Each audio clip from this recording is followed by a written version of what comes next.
Revision सत्र लेने वाले हैं अगले 4 दिन तक।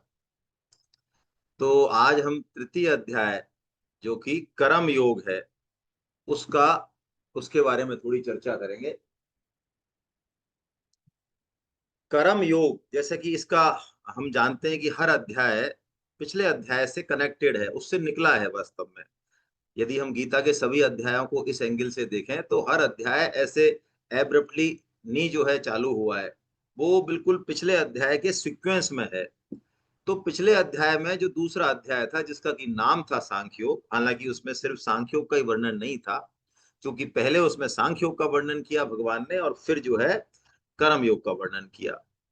तो अब अर्जुन का जो ये प्रश्न है, ये उस पूरे 2 अध्यायों पे जो सुना अर्जुन ने उसके बेस पे अर्जुन प्रश्न कर रहे हैं।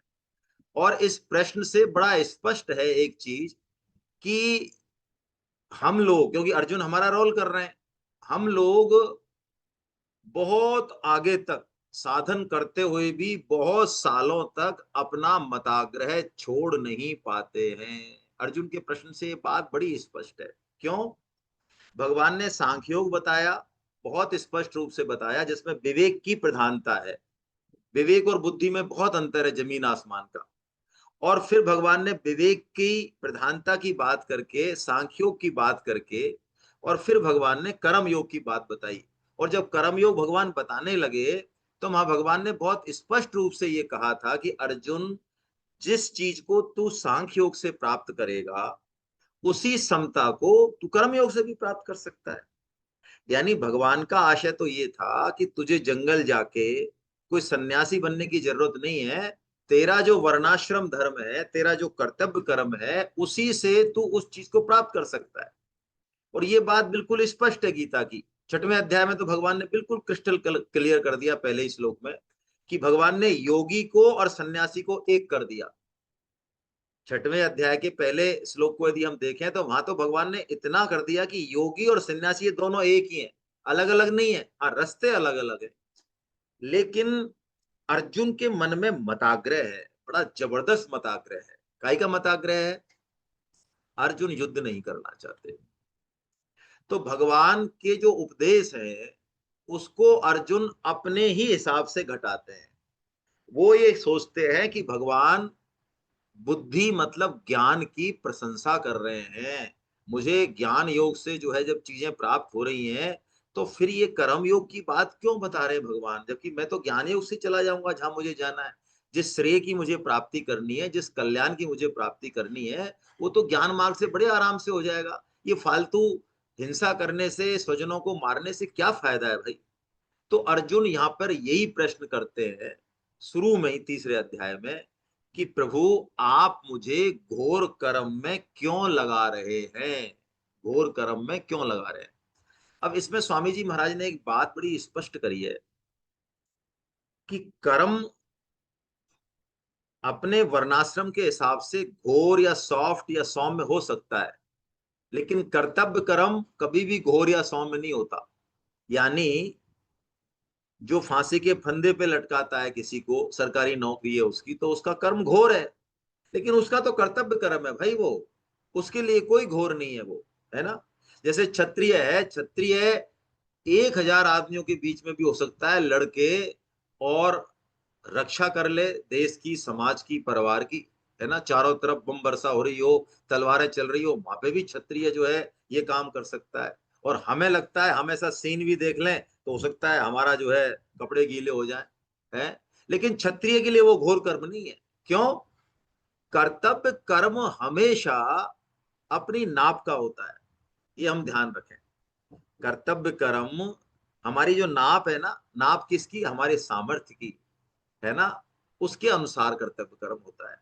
तो अर्जुन को वो घोर कर्म इसलिए लग रहा है कि अर्जुन युद्ध से पलायन करना चाहते हैं। इसलिए अर्जुन ने ये प्रश्न किया भगवान से कि प्रभु, जब आप ज्ञान को मेरे से श्रेष्ठ मानते कर्म से, तो मुझे लगा क्यों रहे हैं इस घोर कर्म में क्यों लगा रहे हैं? मेरी बुद्धि को मोहित कर रहे हैं आप। स्वामी जी कहते हैं बुद्धि मोहित जब होती है जब मन में और बुद्धि में हमारे मताग्रह होता है, कामना होती है, हमारे बुद्धि में और मन में यदि कामना है तो हमें सही बात भी गलत दिखाई देगी। परम श्रद्धेय स्वामी जी महाराज ने एक बड़ी अच्छी बात कही, उसको हम पकड़ें, जो अभी सुधीर जी कह ही रहे थे जिस चीज को दूसरे रूप में। स्वामी जी ने एक बात कही कि यदि मताग्रह है हमारा, प्रबल मताग्रह है, तो शास्त्र पढ़ के भी हमारा अज्ञान ही पुष्ट होगा। मैं रिपीट कर रहा हूं अपनी बात को।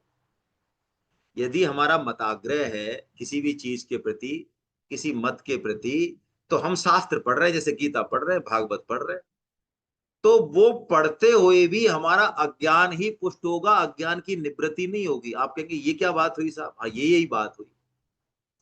मताग्रही व्यक्ति शास्त्र पढ़ते हुए, सुनते हुए भी शास्त्र की उन्हीं बातों को पसंद करता है, उन्हीं बातों को स्वीकार करता है जो उसके मताग्रह का समर्थन करता है, और जो उसको मताग्रह को खंडन मंडन करना चाहती है, तोड़ना चाहती है, उसको वो रिजेक्ट कर देता है। वो कहता है नहीं नहीं, ये ठीक नहीं है। तो शास्त्र पढ़ने से भी उसका अज्ञान बढ़ेगा, नष्ट नहीं होगा। तो इसलिए इस मताग्रह पर हमको बहुत चिंतन करना चाहिए, सूक्ष्म। हम सब कोई ना कोई मताग्रह लेके आए। आगे 12वें अध्याय में एक प्रश्न आएगा सगुण का और निर्गुण का, वहां पे भी मताग्रह ही है वो। हम जिसको मानते हैं, या जिस संप्रदाय के हमारे गुरुदेव हैं, या जैसा हम समझ रहे हैं, उसी चीज को हम मानते हैं कि ये सर्वश्रेष्ठ है। लेकिन भाई ऐसे मताग्रह से गीता हम नहीं पढ़ सकते। तो क्या करना है? हमको भगवान से प्रश्न तो करना है, गीता से प्रश्न तो करना है, लेकिन गीता की बात को वरीयता देनी है। किसके ऊपर? अपनी मन और बुद्धि के ऊपर। यदि गीता वो बात कह रही है जो हमारी मन बुद्धि के खिलाफ है, तो हमको शंका तो कर सकते हैं, क्वेश्चन तो पूछ सकते हैं, लेकिन हमको ये बात दिमाग में बैठा लेनी चाहिए कि भगवान जो कह रहे हैं, गीता जो कह रही है, बात तो वही सही है। बात तो वही सही है ना? इस चीज को थोड़ा सा हम बिल्कुल ध्यान रखें। सुधीर जी, मैं आपको कोष्ठ बना रहा हूं, है ना? चलिए, तो अब हम ये प्रश्न का जो क्या उत्तर दिया भगवान ने वो देखते हैं। भगवान क्या उत्तर देते हैं? मैं तीसरे अध्याय का तीसरा श्लोक का वाचन कर रहा हूं, है ना? लोकेस्मिन् दुविधा निष्ठा पुरा प्रोक्ता मया नघा ज्ञान योगेन सांख्यानाम कर्म योगेन योगिना। भगवान ने दो निष्ठा बताई अर्जुन। दो निष्ठाएं। लोकेस्मिन मतलब इस मनुष्य लोक में। लोके से मतलब यहाँ मनुष्य शरीर भी है, पृथ्वी लोक भी है। निष्ठा है, दो रास्ते हैं, तो उन पे चलने का हमारा अधिकार भी है। इस चीज से, इतनी छोटे से शब्द से ये सब चीजें निकल के आ रही हैं। स्वामी जी कहते हैं कि हमारा मनुष्य जन्म में हमको विवेक मिला है, कर्म करने का स्वतंत्रता है, चाहे हम ज्ञान योग से जाएं, चाहे हम कर्म योग से जाएं। यहाँ पर एक प्रश्न बड़ा जटिल आता है सामने कि भगवान ने निष्ठा दो कैसे बता दी, जबकि गीता में तो तीन तीन योगों की चर्चा है, कर्म योग, ज्ञान योग और भक्ति योग। तो हम स्वामी जी ने और सेठ जी महाराज ने इसका बड़ा अच्छा उत्तर दिया। उन्होंने कहा लौकिक निष्ठा तो दो ही है। लौकिक निष्ठा, कर्म योग की निष्ठा और ज्ञान योग की निष्ठा, ये दोनों लौकिक है। क्यों है लौकिक? ये लौकिक इसलिए है कि ज्ञान योगी जो साधक है, ज्ञान योगी का साधक, ज्ञान योग पे चलने वाला साधक, वो अहमता को जो है मिटाता है। वो ये मानता है कि मैं हूं, हाँ मैं हूं, मेरी सत्ता है। ये जीवपना जो है वो उस पे काम करता है। और कर्मयोग का साधक वो है जो संसार की सत्ता को बहुत बढ़िया मानता है कि यार फालतू ये गीता रामायण पढ़ने से क्या होगा, समाज को भी तो सुधारना है, ये कर्म भी तो करना है, यानी संसार उसके लिए बड़ा महत्वपूर्ण है। और ज्ञान योग संसार को महत्वपूर्ण नहीं मानता, वो जीव को मानता है ना, अहम को मानता है। तो ये दोनों ही निष्ठा लौकिक हैं। भक्ति की जो निष्ठा है वो अलौकिक है। क्यों? भक्ति योग के साधक के पास खुद का सामान ज्यादा नहीं होता, उसके पास भगवान का बल होता है, भगवान की निष्ठा होती है। अब देखिए, हम तीनों योगों को थोड़ा सा एक अलग एंगल से और देख लें। कर्म योग में, कर्म योग का एक चैप्टर चल रहा है तो हम कर्म योग पे चर्चा कर रहे हैं। कर्म योग कब शुरू होगा? कर्म योग बड़ी विलक्षण विद्या है। क्या विद्या है कर्म योग? कि भगवान गीता में कई बार ये बात कहेंगे कि किसी भी ऊंचे से ऊंचे कर्म से भगवत प्राप्ति नहीं हो सकती। किसी भी ऊंचे से ऊंचे कर्म से, अरे यज्ञ से तो हो जाएगी, तप से तो हो जाएगी, दान से तो हो जाएगी, वेद पढ़ने से तो हो जाएगी। भगवान कहते हैं नहीं, किसी भी कर्म से नहीं हो सकती। क्यों भाई, क्यों नहीं हो सकती? तो भगवान कहते हैं कर्म गुण राज्य में होते हैं, यानी कर्म प्रकृति में ही होते हैं। तो गुणों के अंदर जो काम हो रहा है उससे गुणातीत की प्राप्ति नहीं होगी। भगवान गुणातीत है, कर्म जड़ है, भगवान चेतन है। जड़ में हम कुछ भी कर लें, कितनी भी बढ़िया से बढ़िया ऊंची से ऊंची क्रिया कर लें, हमको भगवत प्राप्ति नहीं होगी। तो कर्मयोग क्या है भाई? तो कर्मयोग में भी तो कर्म है? नहीं नहीं नहीं, कर्म योग में कर्म की मुख्यता नहीं है। कर्म योग में योग की मुख्यता है। कर्म योग वो विद्या है कि जिन कर्मों से हम बंधन में पड़ते हैं, हमारे जन्म मरण होते हैं, उन्हीं कर्मों को यदि हम भगवान जो विधि बता रहे हैं, योग विधि, कर्म योग की विधि, उससे करें तो उस उन्हीं सिंपल कर्मों से, हमारे कर्तव्य कर्मों से हमें भगवत प्राप्ति हो जाएगी। यानी कर्म यदि हम कर्मों का रुख संसार की तरफ मोड़ दें, यानी इस कर्म योग में देखिए बहुत रहस्य की बात यह है कि लगता ऐसा है कर्म योग कहने से कि कर्म से भगवत प्राप्ति हो रही है। वास्तव में ऐसी बात बिल्कुल नहीं है ना। इसको यदि हम समझने के लिए, यदि कर्म योग की जगह यदि इसको हम अकर्म योग कहें तो ज्यादा बढ़िया रहेगा। अकर्म योग मतलब कर्म नहीं करना भाई, कर्म से नहीं प्राप्ति होगी। किससे होगी? अकर्म से होगी। अकर्म क्या है? अकर्म क्या है? जिस कर्म को हम अपने लिए कर रहे हैं, हम सबकी आदत है ये, कर्म क्यों करेंगे? फल के लिए। किसके लिए करेंगे? अपनों के लिए। क्या दूसरों के लिए कर्म कर सकते हैं? क्या संसार के हित में कर्म कर सकते हैं? क्या सर्वभूत हितेरता के भाव से कर्म कर सकते हैं? जिस कर्म की धारा हमने अपनी तरफ मोड़ रखी है, स्वामी जी कहते हैं यदि उसकी धारा हम दूसरी तरफ मोड़ दें, संसार की तरफ मोड़ दें, तो ये कर्म योग हो जाएगा। फिर इस कर्म से हमको बंधन भी नहीं होगा और भगवत प्राप्ति भी हो जाएगी। तो महाराज फिर हमारा क्या होगा? हमारी रोटी पानी, परिवार का पालन पोषण है, हमारा भी तो कुछ ध्यान करो आप। तो भगवान यही समझाते हैं कि भैया यही तो गलत फहमी है। जिस दिन हमने कर्मों की धारा भगवान की तरफ मोड़ दी, संसार समाज की तरफ मोड़ दी, जिस दिन हम निष्काम कर्म करने लग गए, उस दिन हमारी सभी आवश्यकताओं की पूर्ति अपने आप होगी, और बहुत आसानी से होगी, और बहुत ज्यादा होगी। यही तो मजा है। हमारा सुख हमारे सुख में नहीं छिपा है, हमारा सुख दूसरों के सुख में छिपा है, भगवान के सुख में छिपा है। ये सारी बातें भगवान बताने वाले हैं अभी। 3.10 से 12 में भगवान बताएंगे कि तुम्हें कर्म कैसे करना है और क्यों करना है, सृष्टि मैंने बनाई कैसे। फिर आगे 13 से और 14 तक ये बताएंगे कि तू यदि खुद के लिए कर्म करेगा तो पाप का भागी होगा। फिर भगवान बताएंगे कि कर्म से मेरी प्राप्ति कैसे होगी। आखिर कर्म किस चिड़िया का नाम है? तो 14 से 15 के बीच में यही बात भगवान बताने वाले हैं। तो हम कर्म योग, ज्ञान योग और भक्ति योग की जो कंपैरिजन कर रहे हैं, थोड़ा सा समझे। कर्म योग शुरू कब होगा? ये जो कर्म योग हम बात कर रहे हैं, शुरू कब होगा लाइफ में? क्या पैसे से होगा? क्या शरीर में बल होगा तो होगा? नहीं। कर्म योग शुरू तब होगा जिस दिन हमारी बुद्धि में ये निश्चय आ जाए, चाहे किसी वजह से आए, कोई जीवन में कोई दुर्घटना हो जाए हमारे साथ, कोई सत्संग मिल जाए हमको, कोई गुरु कृपा भगवत कृपा हो जाए, जिस दिन हमारे ये निश्चय हो जाए कि यार जीवन क्षण भंगुर है, और ये जो हमको सामान दिया है ना, कौन सा सामान? ये धन दिया, पद दिया, संपत्ति दी, और यही सामान नहीं, मैं आज और भी सूक्ष्म बात निवेदन कर रहा हूं आपके चरणों में। ये जो हमारे आसपास जो भी वस्तु और व्यक्ति है ना, ये वस्तु और व्यक्ति है ही नहीं। आप कहेंगे आप क्या कह रहे हैं? हाँ, मैं यही कह रहा हूं।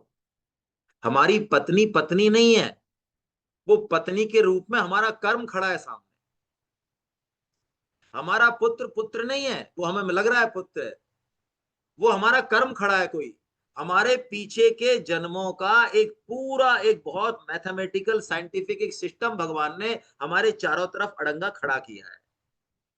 उस अड़ंगे को यदि हम समझ गए और इस कर्म योग की विधि को अपना लिया तो पुराना ऋण चुकाते हुए और हमारी मतलब वाई वाई हो जाएगी। वाह क्या बात है, पुराना ऋण चुकाते हो, हाँ ऋण चुकाते हो। वो लोग कौन सा बैंक हम ऋण चुका दें तो हमको सर्टिफिकेट देता है, हमारी पीठ ठोकता है, वो कहता है यार तेने लिया तो कौन सा तेने बड़ा काम कर दिया। लेकिन भगवान के यहाँ बड़ी पोल है। भगवान कहते हैं तू तेरा पुराना ऋण ही चुका दे, मान लो, और किससे, जिनसे सबसे ज्यादा लिया है वो तेरे आसपास मैंने फिट करे सारे, उनको ही चुकाना है। अब उनको तो कर दूं मैं कैंसिल और पूरे संसार की सेवा करता फिरूं, कर्म योगी की पदवी लेता फिरूं, चीफ गेस्ट बनता फिरूं, कुछ नहीं होगा भैया। हाँ कुछ नहीं होगा। मैं बहुत स्पष्ट शब्दों में निवेदन कर रहा हूं, आप क्वेश्चन कर सकते हैं।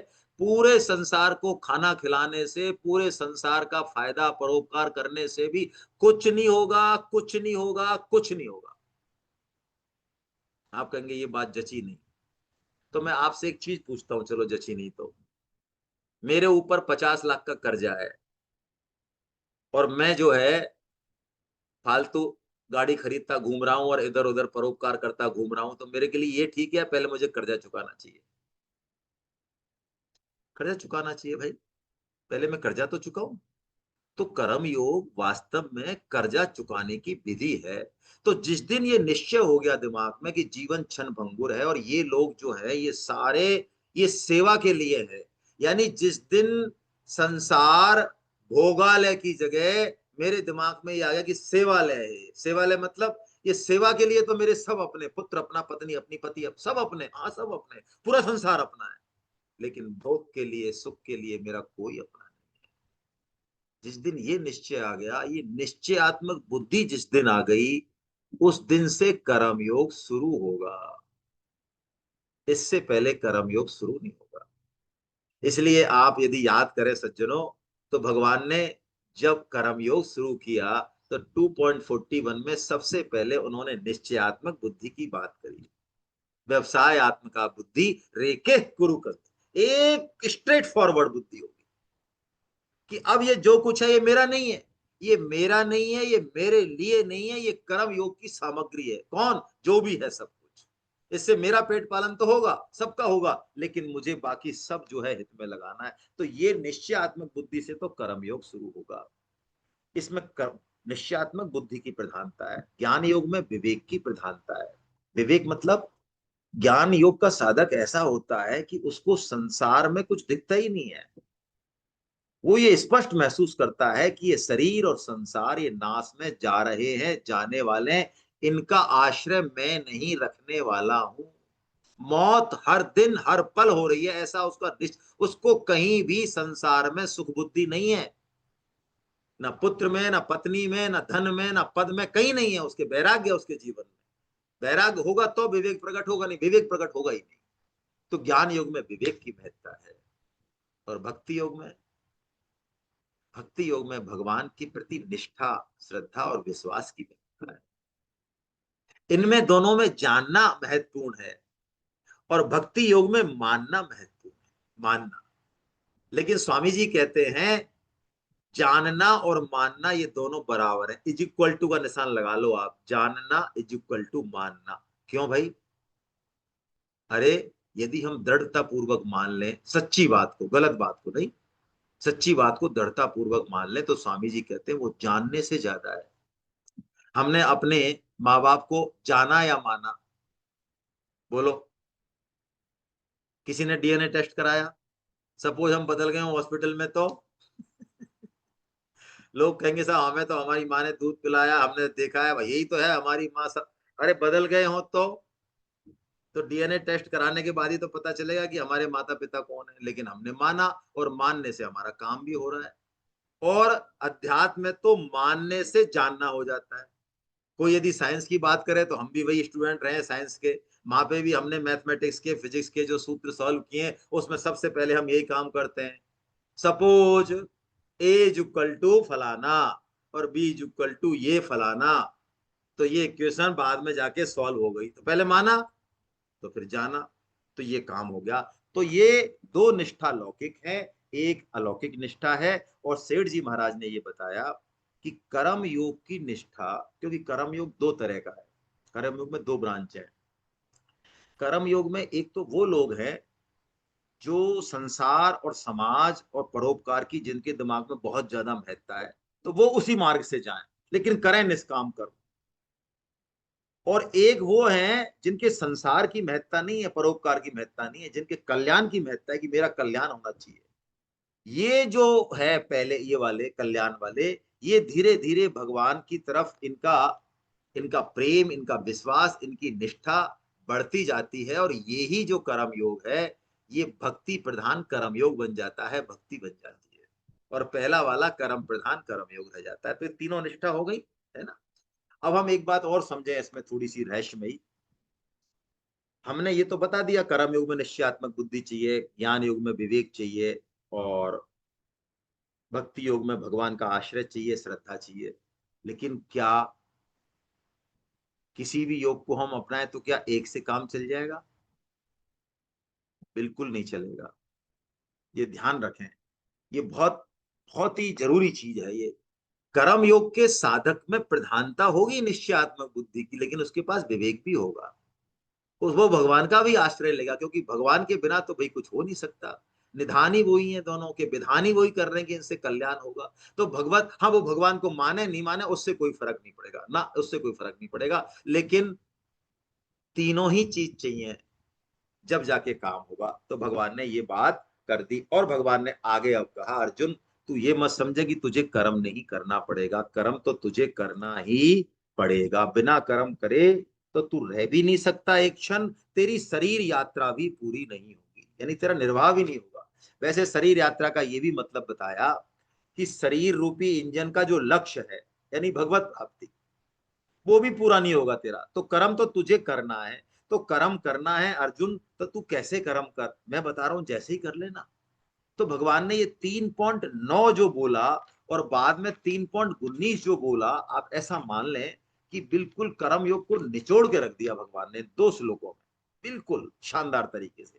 बाकी जगह तो सिद्धांत बताया, टेक्निक तो यही बता दी। क्या है 9वां और 19वां श्लोक, हम एक साथ ले रहे हैं। यज्ञात् कर्मणोऽन्यत्र लोकोऽयं कर्म बन्धनः तदर्थं कर्म कौन्तेय मुक्त संग समाचर। ये कर्म योग की विधि है। यज्ञार्थ कर्म, ओहो, भगवान ने कितनी बढ़िया बात बता दी। इस श्लोक से बड़ा स्पष्ट हो रहा है कि कर्म अपने आप में वास्तव में बंधनकारी नहीं है। अभी हम जो कह रहे थे कर्म बंधनकारी है, ना ना ना ना भाई, कर्म तो जड़ है। ये जो कुर्सी है मेरे घर में, या मेरे घर में कोई सोने का बिस्किट है, तो ये मेरे को कैसे बांध सकता है? इसकी क्या ताकत है? कर्म कभी नहीं बांध सकता। कर्म और कर्म फल के प्रति जो हम आसक्ति कर लेते हैं, वस्तुतः वही बंधनकारी है। कर्म वरम तो कोई बंधनकारी नहीं है। तो भगवान ने पहली बार में ये कह दिया, यज्ञात कर्मणो। ओहो अर्जुन, तू यज्ञ के लिए कर्म कर। यज्ञ के लिए क्या करे महाराज? यज्ञ क्या चीज है? तो भगवान ने इस यज्ञ को समझाया आगे 3.10 और 12 में, इसके साथ ही ले रहे हैं हम। अभी 9वां श्लोक ही ले रहे हैं, लेकिन 3.10 12 साथ ले रहे हैं। भगवान ने इस सृष्टि चक्र के बारे में बताया कि अर्जुन देख, तेरी दृष्टि नहीं जा रही है। तेरे जो विचार हैं, तेरा जो कर्म है, तेरे जो भाव है, इससे पूरी सृष्टि प्रभावित हो रही है महाराज, क्या बात कर रहे हैं? हाँ, सूर्य चंद्रमा तारे भी प्रभावित हो रहे हैं हमारे विचार से, हमारे कर्म से। इतनी बड़ी बात है। हाँ, कैसे? तो भगवान बता रहे, ये पूरी सृष्टि मैंने यज्ञ में ही बनाई है। इसमें हर कोई आहुति डाल रहा है।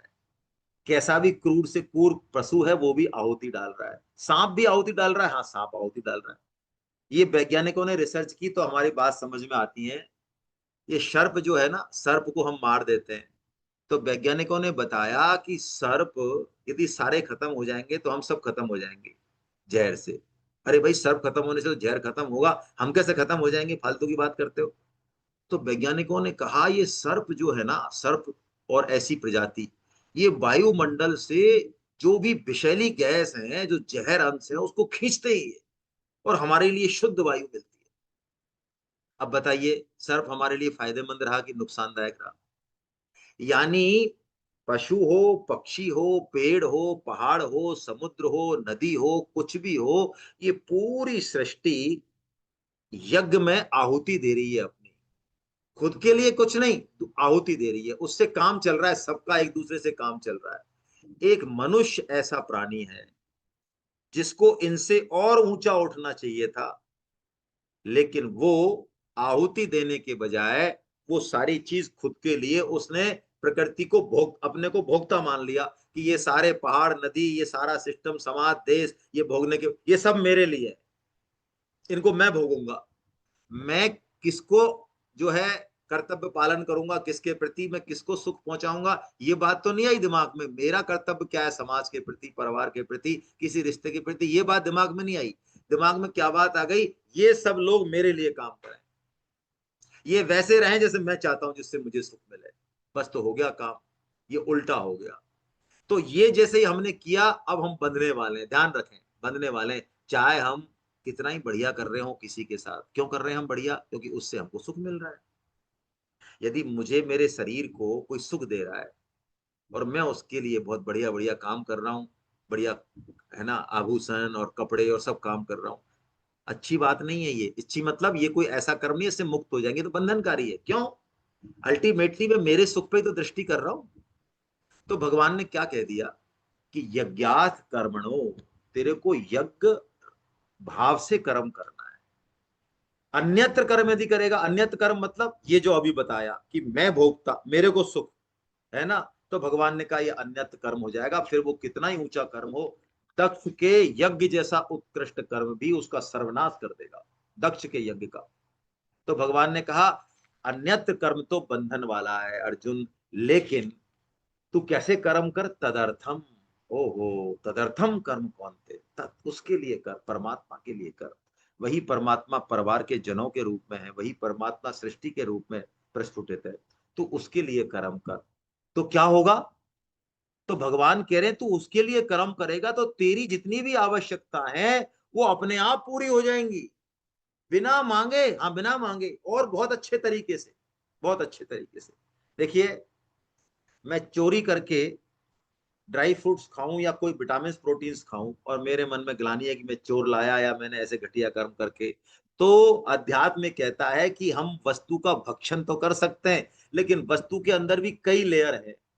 उसका जो है मानसिक पक्ष है, उसका आध्यात्मिक पक्ष है, उसका भाव पक्ष है, वो मुझे नहीं मिलेगा तो वो पुष्ट नहीं करेगा मेरे शरीर को। इसके बजाय मैं रूखी रोटी भी खा लूंगा यदि मान लो प्रसन्नता से, तो वो रूखी रोटी मेरे को पोषण दे जाएगी। तो भगवान बता रहे हैं सारी सृष्टि हमारे अपने आप परिवार का और हमारा पालन पोषण करेगी, बशर्ते हम अपने कर्तव्य कर्म को निष्काम भाव से करें, तो हम परम श्रेय को प्राप्त हो जाएंगे। परम श्रेय, अर्जुन तो पूछ रहा है श्रेय कैसे होगा? भगवान कह रहे हैं तू जो कर्तव्य कर्म तेरे को दिया है, अपने आप दिया है, पुराने कर्मों के हिसाब से, ब्राह्मण बनाया, क्षत्रिय बनाया, वैश्य बनाया, स्त्री बनाया, पुरुष बनाया, गरीब बनाया, अमीर बनाया, जैसा भी बनाया वहीं तेरा कर्तव्य कर्म मौजूद है, तू वही करता जा, तो तेरे को परम श्रेय की उपलब्धि हो जाएगी। और तू नहीं करेगा तो तो भगवान ने कहा तू पाप का भक्षण करेगा। और भगवान ने फिर एक चैन बनाई, चैन, कि सारे प्राणी अन्न से पैदा होते हैं, अन्न वारिस से होता है। अच्छा, बारिश किससे होती है? वर्षा, वृष्टि कर्म से होती है। कर्म किससे आते हैं? वेद से आते हैं महाराज। वेद उनकी विधि बता, वेद कहां से आता है? वो कहते हैं मेरे से आता है, और तेरी। तो इसका मतलब ये जो चैन है इसकी अल्टीमेटली उपलब्धि भगवान है, यानी अन्न से ब्रह्म तक की यात्रा हो रही है ये तो। अरे वाह, क्या बात है! तो हम कहीं भी अपना कर्तव्य कर्म कर रहे हैं तो वो भगवान की ही प्राप्ति कराने वाला है, यदि निष्काम कर्म है तो। बीच में दो श्लोक जो लिए भगवान ने, वो कर्म योग की जो सिद्धि को प्राप्त हो गए उनके हैं। ठीक है, उनको कोई कर्म करें नहीं करें उनसे कोई मतलब नहीं, उस पर हम ज्यादा चर्चा नहीं कर रहे। हम 3.19 पे आ रहे हैं। 19 में ही भगवान ने लगभग वही बात करी, आप देख लें दोनों ही श्लोकों में असक्त, यानी आसक्ति को हटाने की बात कर रहे हैं भगवान। कर्म के छोटे बड़े की तो कहीं बात ही नहीं है। रैदास जी जूते गांठते हुए भी भगवान के प्रेम को प्राप्त कर लेते हैं और उसके बाद भी वो छोड़ते नहीं है, और बड़े बड़े ऋषि मुनि और जो है उनके यहाँ पे जाके बैठते हैं और ज्ञान लेते हैं। बोलो, रैदास जी ने अपना कर्तव्य कर्म नहीं छोड़ा, उसी से प्राप्ति होगी, यहाँ उसी से हो गई। तो कहने का मतलब है यहाँ कर्म पे चर्चा नहीं है, या कर्म की विधि पे चर्चा है।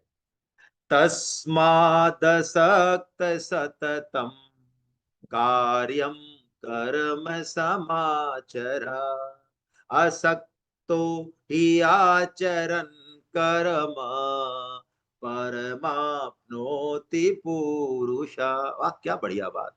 यहाँ पे इसी श्लोक में दो बार असक्त आ गया, पहले आ ही गया। यानी हम इसको ठीक से देखें तो बात यही आ रही है निकल के कि हमको कर्म के पीछे जो हमारा ड्राइविंग फोर्स है ना, फिलहाल क्या है ड्राइविंग फोर्स? अपनों के लिए करना, फल के लिए करना, या आदत पड़ी हुई है, मजा आ रहा है ना, इसलिए करना। संगठन में कोई पद मिला हुआ है तो छोड़ना नहीं कि नहीं हम तो कर्म योगी, हम छोड़ेंगे नहीं। ये जो आसक्ति है ना, किसके प्रति? कर्म के प्रति और फल के प्रति। भगवान कह रहे तू इसको छोड़ के और फिर तू समाचरण कर। ओहो समाचर, हाँ, तू ऐसे भाव से कर्म कर अर्जुन कि तेरे को देखने वालों का कल्याण हो जाए, तेरे को देखने वालों का कल्याण हो जाए। और यही बात भगवान ने आगे कही है ना कि जनक आदि इसको प्राप्त हो गए, और फिर भगवान ने बताया कि श्रेष्ठ पुरुषों का आचरण करते हैं लोग, इसलिए श्रेष्ठ पुरुषों पर बहुत ज्यादा जिम्मेदारी है। यदि वो गलत कर्म करते हैं तो उनके पीछे जो चल रहे हैं दो चार पांच आदमी, उनका भी पतन होता है, तो उसका भी दंड वो भुगतेंगे भुगतेंगे भुगतेंगे। अब इस कर्म योग की आइडियल पोजीशन, टॉप लेवल का ये कर्म योग कैसे हो और क्या ये संभव है, इसको भगवान ने खुद के उदाहरण से बताया। ये 3.22 से और 24 तक के जो श्लोक है, इसमें भगवान ने उस कर्म योगी की महिमा बताई है खुद का उदाहरण देके। और वो बता रहे भगवान की अर्जुन देख, मैं क्यों कर्म करता हूं बता, मेरे कर्म के पीछे ड्राइविंग फोर्स क्या है। ऐसे ही हम सोचें, जिस दिन देखिए हमारा जो कर्म है ना, चाहे वो ऑफिस का है, चाहे वो बिजनेस का है, चाहे वो घर का है, वो यदि भगवान की आज्ञा से और कर्मयोग की विधि से हो गया तो वो एक खेल की तरह हो जाएगा। जैसे आज हम, वो कौन सा खेल है, वो बिजनेस होता है कौन सा, उसमें 10-10 लाख लाख रुपए हार जाते हैं अपन, है ना। कई पहले खेलते थे, ध्यान नहीं है मुझे, ये एयरपोर्ट कितने में दे रहा है, 5 लाख में, चल मैंने खरीदा। ऐसे कई एयरपोर्ट और वो चीज खरीद लेते हैं, खूब पैसे इकट्ठे हो जाते हैं, फिर चले जाते हैं। लेकिन उसके बाद हंसते हुए उस खेल को खत्म करके और हंसते हुए आराम से रोटी खा लेते हैं, कोई टेंशन नहीं कि यार हम 50 लाख हार गए। क्यों? क्योंकि हमें खूब पता है कि वो एक खेल है, खेल। तो संतों को खूब पता है कि मेरे को राजा बनाया, मेरे को करोड़पति बनाया, मेरे को सुंदर बनाया। हाँ व्यापारी होगा, ठीक है, नीरा हड़ा जी बता रही व्यापारी, हमें शायद हाँ बिजनेस या व्यापारी। तो संतों को खूब अच्छे से पता है कि मेरे को जो ये यहाँ पे फिट किया है ना, ये एक खेल है बस। तो मैं इसको खेल की भावना से खेल जाऊं तो कर्मयोग हो जाएगा बड़े आराम से। और यहाँ तो हम तो ऐसे हैं कि खेल को भी काम बना लेते हैं, खेल में ही जो है दुश्मनी कर बैठते हैं। तो भगवान कह रहे हैं कि अर्जुन, मेरा जो कर्म करने का जो ड्राइविंग फोर्स है ना, वो लोक संग्रह है। मेरे को कुछ चाहिए नहीं, मेरे को कर्म से कुछ नहीं चाहिए, ऐसी कोई चीज नहीं है जो मेरे पास नहीं हो। यानी मैं कर्म में प्रवृत्त होता हूं तो किसी फल की इच्छा से नहीं होता हूं। मैं इसलिए होता हूं कि मेरे को जो देख रहे हैं पीछे लोग, उनका पतन नहीं हो जाए, उनका कल्याण हो, इसलिए मैं लगातार कर्म में लगा रहता हूँ, निष्काम भाव से कर्म में लगा रहता हूँ। परम श्रद्धे सेठ जी महाराज को भगवान ने दर्शन दिए, और 22 साल के थे वो, चद्दर ओढ़ के सो रहे थे बरामदे में, और चद्दर बहुत मोटी थी, खद्दर वाली। और सेठ जी को लगा कि नहीं, ऐसी मोटी चद्दर में से कहाँ भगवान दिखेंगे। लेकिन भगवान इतने स्पष्ट दिख रहे हैं, चतुर्भुज रूप में, इतना सौम्य, इतना प्यारा उनका दर्शन हो रहा है। तो उन्होंने चद्दर को थोड़ा सा ऐसे हिलाया भी, हटाने की कोशिश भी की, कहीं ऐसा तो नहीं है कि मेरी कोई सपना हो, कोई नींद हो। तो बिल्कुल साक्षात भगवान मुस्कुरा रहे, इतना वर्षा कर रहे हैं आनंद की। और फिर वार्तालाप भी हुआ और भगवान चले गए। मैं जो बात उसमें से लेना चाह रहा हूं, बस उस पर आ रहा हूं। सेठ जी ने ये सोचा कि मैंने तो भगवान को बुलाया नहीं, मैंने तो इच्छा करी नहीं कि मुझे भगवान के दर्शन हो, फिर ये भगवान आए क्यों? तो सेठ जी ने कहा कि मैंने इस पे बहुत विचार किया और भगवत कृपा से मेरे को ये बात मिली कि भगवान मेरे से निष्कामता का प्रचार कराना चाहते हैं संसार। कर्मयोग की विद्या लुप्त हो गई ना, तो लुप्त कुछ नहीं हुई है, निष्कामता लुप्त हो गई कर्म में से। तो सेठ जी ने उसी दिन से फिर अपने जीवन का ध्येय ये बना लिया कि अब मुझे हर कर्म को ऐसे करना है। कर्म जबरदस्त तरीके से किए उन्होंने। आप सोचो, करोड़ों का लेन देन सेठ जी का, बहुत बड़े व्यापारी। रात और दिन कर्म में गीता भवन खड़ा कर दिया, बड़ी बड़ी बिल्डिंग, बड़े बड़े गुरुकुल खड़ा कर दिए सेठ जी ने। इतने घोर कर्म में लगे रहे सेठ जी। और ऐसे सेठ जी बिल्कुल अनासक्त भाव से कर्म में लिप्त रहे, ये हम सोच नहीं सकते। मैं जंगल में बैठ जाऊं, सन्यासी बन के बैठ जाऊं, तो मैं कह दूंगा नहीं नहीं नहीं नहीं, मेरी कोई आसक्ति नहीं है कहीं पर भी, मेरे पास तो सिर्फ एक लंगोटी है, कुछ नहीं। अरे भाई, रात और दिन करोड़ों रुपयों में खेलते हुए, हजारों लोगों से साथ वार्तालाप करते हुए, और फिर कोई अनासक्त भाव को मेंटेन कर ले, वो कर्मयोगी है सेठ जी। बहुत ही उच्च दर्जे के कर्मयोगी है। भगवान अपना उदाहरण दे रहे हैं और हमसे कह रहे हैं, अधकचरों से हमसे कह रहे हैं। हाँ, ये अब अगला संदेश हमारे लिए। भगवान कह रहे हैं कि तू जब कर्मयोग का आचरण करना चालू करे तो दूसरों को लुढ़का मत देना। हाँ, कि भाई साहब, अब गीता हमने पढ़ ली, तुम्हारी कसम, अब तक तो हमारा जीवन बेकार गया। अब हमको समझ में आ गया संसार में कुछ नहीं है।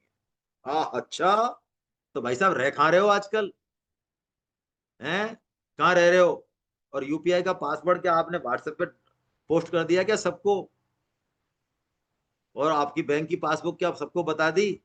वहां पे सब काम चल रहा है, डायलॉग पूरे चल रहे हैं। भाई साहब, हमें तो बैराग हो गया जीवन से, रिश्तों में और किसी में कुछ नहीं है। ये जो फालतू टटमुजा वाली बात है ना, भगवान कह रहे हैं इससे तू किसी का पतन मत करा देना। हाँ, अभी तो सिद्धि नहीं हुई है तेरे को ये छुटपुटिया बैराग हुआ है शमशान। तो तू क्या है, बुद्धि भेद पैदा मत कर देना। बुद्धि भेद मतलब लोगों को विचलित मत कर देना कर्म मार्ग से। वो सकाम कर्म कर रहे तो करने दे, कम से कम कर्म तो कर रहे हैं। फिर तू उनको विचलित कर देगा ना, तो वो सकाम करेंगे, निष्काम उनसे होगा नहीं, और उनका पतन हो जाएगा, वो बैठ जाएंगे। और बल्कि भगवान तो ये आज्ञा दे रहे कि तू खुद भी उन्हीं की तरह कर्म में लगा रहे। ऊपर से ऐसा लगे तेरे को देख के, यार ये तो नोट गिन रहा है, ये तो रात दिन बिजनेस कर रहा है, रात दिन ही तो घूम रहा है, यार ये काहे का कर्म योगी है। हाँ, वो कभी पूछे कि यार तुम कर्म में तो लगे रहते हो, लेकिन तुम्हारा भाव जो है बड़ा जबरदस्त है, समता का भाव है यार आपका, आपके कोई फर्क ही नहीं पड़ता है यार भाई साहब। तब वो पूछे तो बताओ कि भैया ये कर्म योग है। बिना पूछे ज्ञान नहीं देना है, ये भगवान ने मना कर दिया। और भगवान ने ये कहा, ये कहने के बाद फिर भगवान ने, मैं 27वां श्लोक नहीं ले रहा हूं, उसमें कर्ता भाव का निषेध है, बस इतनी सी बात है, विक्षेप है थोड़ा सा। अब 3.30 में भगवान ने अब तक जो कहा वो सब निचोड़ा, सब निचोड़ा। इसमें विवेक भी आ गया, इसमें भक्ति भी आ गई। ये ऐसा श्लोक है, इतना विलक्षण श्लोक है ये गीता का, जिसमें तीनों योगों को भगवान ने बहुत ही सुंदर तरीके से कहा है।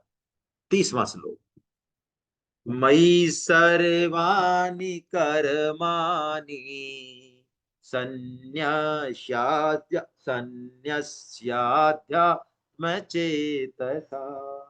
निराशी निर्ममो भूत्वा युध्यस्व विगज्वरः।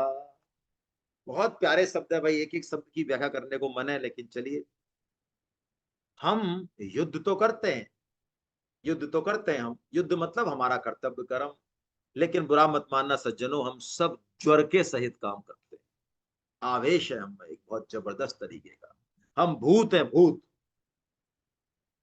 हम होश नहीं रहता हमको, जोश जब हम लाते हैं तो होश नहीं रहता।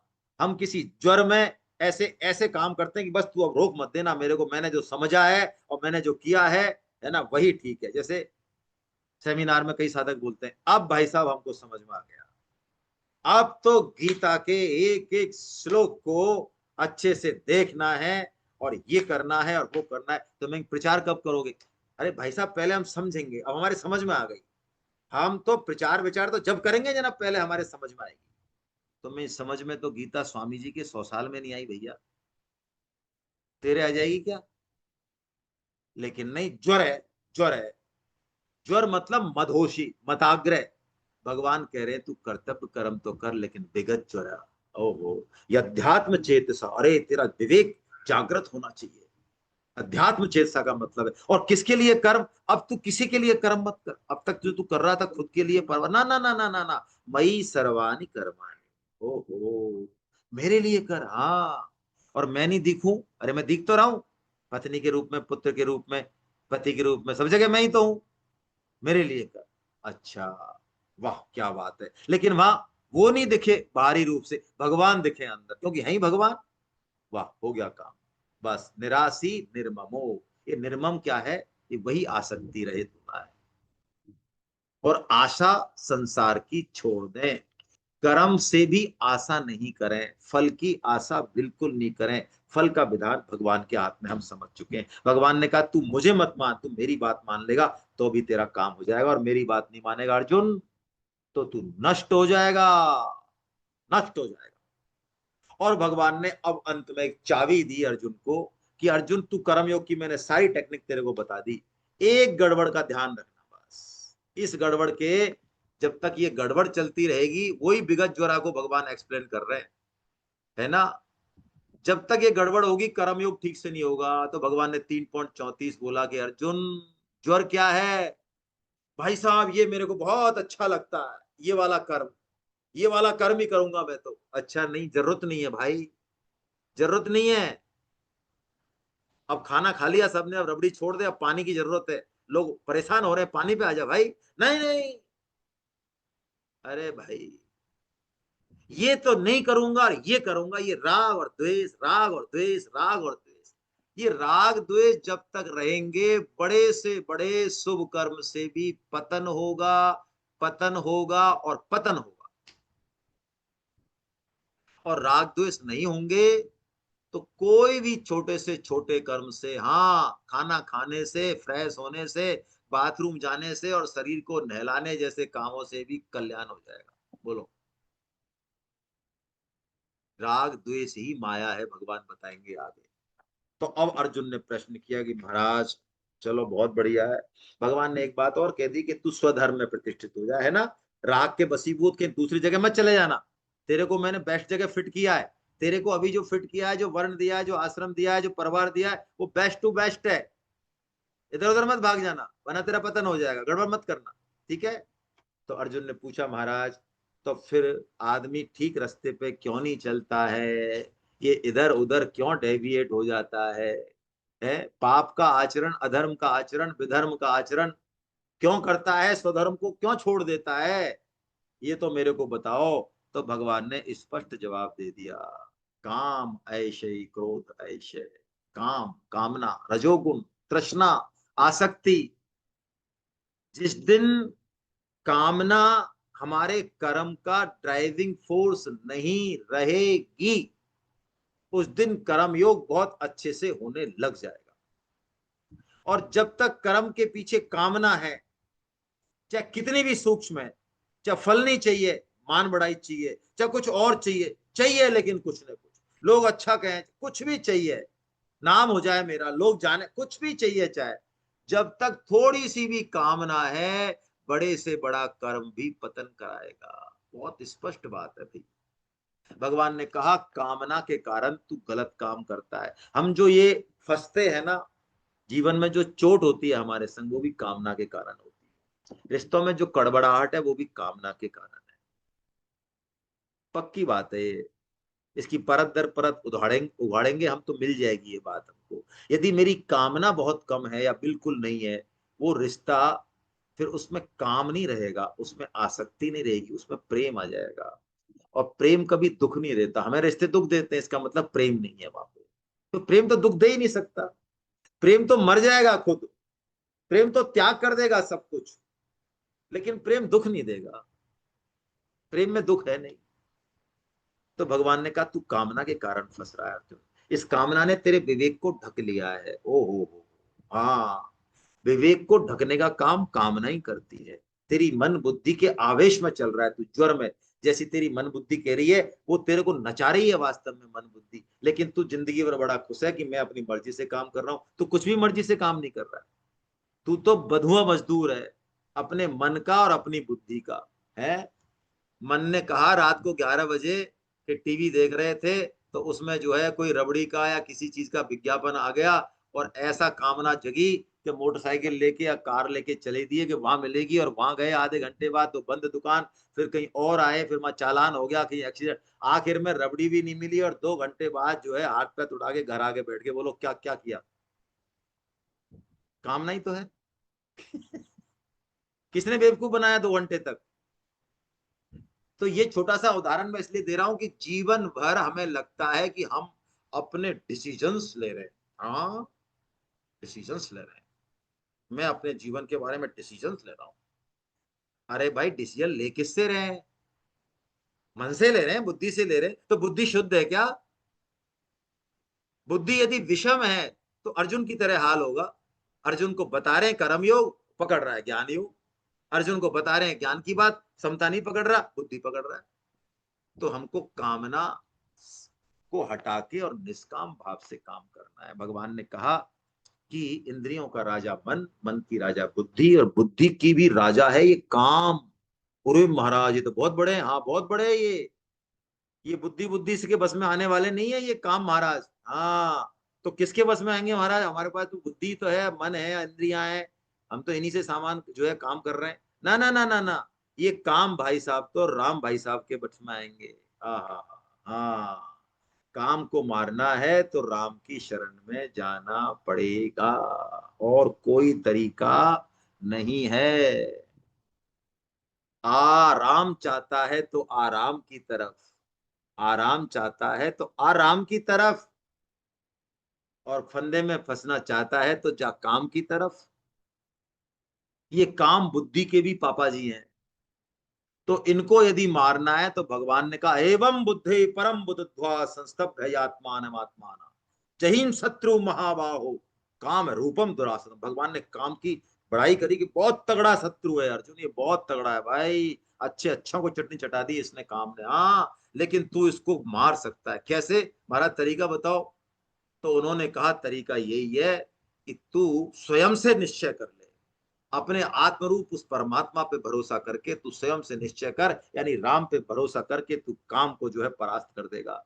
जिस दिन राम की तरफ हम चल जाएंगे तो काम का स्वाद फीका पड़ने लगेगा। जिस दिन ये आध्यात्मिक रस जीवन में आने लगेगा, सत्संग का रस जीवन में आने लगेगा, उस दिन काम का रस बहुत डाउन हो जाएगा, क्योंकि तुच्छ है वो। अभी हमें वो रस नहीं आया इसलिए हमें लगता है बहुत जबरदस्त है, नहीं है जबरदस्त। अरे जिस दिन देने का सुख पता चल गया ना, किसी की हेल्प कर दी कहीं भी, छोटी सी चीज से भी, और उसके जो भाव आएंगे, उसका जो थैंक्स आएगा, चाहे वो बोलना नहीं जानता हो, चाहे 500 किलोमीटर से उसकी जो वेव्स आएंगी, और वो जो हमें करेंगी ना, वो हमारा लेने का भाव छूट जाएगा। फिर यही काम को मारने की है ना। राम भजन बिनु मिटहि की कामा, फल विहीन तरु कब की जामा। बिनु संतोष न काम न साही, काम अछत सुख सपने हो नाही। बट में आए वो बीड़ू, कहा ना, ये क्या है? ये भगवान पे विश्वास है भाई। और ये विश्वास नहीं है, ये वास्तव में ही सच बात है कि हमारे बट में जो आया है वही सर्वश्रेष्ठ है। ऐसा संतोष हमारे जीवन में जिस दिन आ गया भगवत व्यवस्था के प्रति, भगवान के प्रसाद के प्रति, तो ये काम महाराज गायब हो जाएंगे। राम के आगे नहीं चलती इनकी, हमारे आगे तो चलती है कामना के आगे, लेकिन राम के आगे नहीं चलती है ना। बस आज हम इतना ही लेंगे। हरे कृष्णा, हरे कृष्णा। अब मैं आपसे प्रश्न इनवाइट करता हूँ, और आज थोड़ा 15 मिनट लेट शुरू हुआ, कल कोशिश करेंगे कि समय पर ही शुरू हो, है ना। दीपिका जी से मैं निवेदन करूंगा वो अपने आप को अनम्यूट करें। सर हरे कृष्णा। हरे कृष्णा, हरे कृष्णा। सर मुझे एक चीज पूछनी थी, जैसे मैं कुछ काम करती हूँ, सपोज मैंने कल एकादशी का व्रत किया। जी। मैं अभी इंडिया में नहीं हूँ सर, मैं स्विट्जरलैंड में हूँ, मेरी कोर्ट वेकेशन चल रही है। अच्छा अच्छा, ठीक है मैं ठीक है। और मैंने आपकी सुबह वाली क्लास भी करी भागवतम, मैंने कल धीरज सर वाली क्लास भी करी। अब ये मैं इसलिए नहीं बता रही कि मुझे अपनी कोई मान बढ़ाई करनी है क्या, ठीक है। लेकिन कई बार सर ये होता है कि आप ऐसे एग्जाम्पल्स दोगे तो शायद लोग और मोटिवेट होते होंगे इन चीजों, मतलब मैं ये चाहती हूँ कि एक बहुत थिन लाइन होगी या तो ये, क्योंकि मैं ये मान बढ़ाई और लोगों को मोटिवेट करने के लिए इन हाँ हाँ चीजों के बिल्कुल लिए, बिल्कुल। तो उसमें मुझे ऐसा कोई गिल्ट फीलिंग तो नहीं होनी चाहिए कि है ना, मैं अपना अपना अपना कुछ बोल रही हूँ, अपना बारे बारे में बढ़ा चढ़ा के बोल रही हूँ, ऐसा कुछ नहीं फीलिंग मुझे होनी चाहिए, हाँ क्योंकि यदि अंदर कई बार अंदर वास्तव में देखिए, अंदर यदि वास्तव में जैसे लोग मान लो भगवान में नहीं लग रहे हैं, लोग दुखी हो रहे हैं, है ना, लोग परेशान हैं, गीता है कलयुग में फिर भी परेशान है स्वामी जी की, तो हमारे मन में यदि दुख है वास्तव में, जैसे किसी अपने के प्रति दुख होता है, किसी अपने अंग में पीड़ा होती है, इतना दुख यदि है, और फिर आप उस भाव से बोल रही है कि ये प्रवोक हो जाए, थोड़ा सा मोटिवेट हो जाए, फिर कोई गिल्ट मोटिवेट हो। है ना। हाँ। और वो दिख जाता है, खुद को भी समझ में आ जाती है बात कि हम किस पर्पज से कोई चीज कह रहे हैं। कई बार महापुरुष इस तरह की चीजें कहते हैं, इसलिए कहते हैं कि वास्तव में लगेगा ऐसा उस चीज को सुनेंगे कि ये बड़ाई कर रहे हैं क्या अपनी, वो बड़ाई नहीं कर रहे होते, वो यही जी सर। बता रहे होते हैं कि भाई आप थोड़ा सा देख लो, हमको खोल के कहनी पड़ रही है, वैसे तो हम नहीं कहना चाहते हैं, लेकिन अब क्या करें, खोल के कहनी पड़ रही है ना। चलिए, मोतीलाल गुप्ता जी, सॉरी आप, हरे हाँ सॉरी, हाँ हो गए आप, सुधीर जी कर रहे हैं शायद आपको अनम्यूट, ठीक है करें आप, बताएं। हरे कृष्णा। आपके एक चरणों में मेरा वंदन गुरु जी, एक और जी सभी साधकों के चरणों में मेरा वंदन। मैं जी नया साधक हूँ, पहली बार मैंने गीता और भागवतम भी साथ में मुझे मौका मिल गया, इस बार भागवतम भी आपने कृपा करके हम लोगों को चालू किया, तो मैंने अच्छा अभी अटेंड की है। तो मुझे जी बहुत जी अच्छा लग रहा है और काफी कुछ समझ में आ रहा है। पर हाँ गीता बहुत विलक्षण है, मतलब जितनी बार पढ़ो हर एक इसका शब्द बहुत ही, मतलब बहुत मार्मिक, और हर उसका एक मतलब एक एक शब्द में बहुत ज्यादा, जैसा आप बताते हैं कि हजारों चीज छिपी हुई है, लाखों चीज छिपी हुई है, वो महसूस होता है। हाँ अब मैं जैसे कर्मयोग में, मेरे जैसे कर्मयोग बहुत अच्छे से आपने एक्सप्लेन किया, बहुत समझ में भी अच्छा आया। अब मेरे चीज दिमाग में एक चीज रहती है कि जैसे पहले जो आश्रम थे, ब्रह्मचर्य, गृहस्थ, गृहस्थ आश्रम आजकल 60-65 तक भी चला गया। लोग जैसे अभी मेरी बिटिया की शादी नहीं हुई है, हम्म, बच्चे, तो पहले क्या था 40-45 तक लोग फ्री हो जाते थे। तो वो भी एक जिम्मेदारी रहती है कि बच्चों को, जैसे जैसे मैं दो एग्जाम्पल से इसको थोड़ा समझना चाहूंगा थोड़ा कर्मयोग को। शॉर्ट कर दें, शॉर्ट कर दें, बहुत लोग हैं, हाँ, शॉर्ट कर केवल दें एक बिल्कुल, है छोटा ना। सा मैं एक एग्जांपल से समझूं कि जैसे जैसे मैं कोई इन्वेस्ट करता हूँ पैसा, तो इन्वेस्ट जब करूंगा, जैसे थोड़ा सा तो उसमें जैसे फल की इच्छा नहीं करते, भगवान को समर्पित कर दिया जैसा आप बताते हैं सब कुछ, लेकिन थोड़ा तो मन में रहता है कि मैं इन्वेस्ट तभी कर रहा हूँ कि मुझे कुछ गेन होगा तभी, जैसे आई थिंक जैसे मैं म्यूचुअल फंड में कर रहा हूँ या कोई एफडी में लगा रहा हूँ। तो इसको थोड़ा सा मुझे क्लियर थोड़ा सा नहीं हो ठीक रहा है है कि कर्मयोग, ठीक बस है। ये है। एक तो हमने बहुत स्थूल परिभाषाएं पहले से पढ़ी हुई हैं, वो दिमाग से निकल नहीं पाती हैं। गीता का जो कर्म योगी है, वो घर छोड़ के अब फक्कड़ बाबा नहीं होना चाहिए, है, राइट।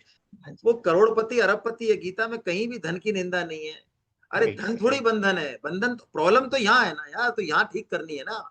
अब रही बात कि मैं इन्वेस्ट कर रहा हूँ, तो मैं बेवकूफ थोड़ी हूँ गीता पढ़ के कि मैं ऐसी जगह इन्वेस्ट करूंगा जहां पैसा डूब जाएगा, मैं ऐसा राइट। बेवकूफ राइट। हूँ क्या।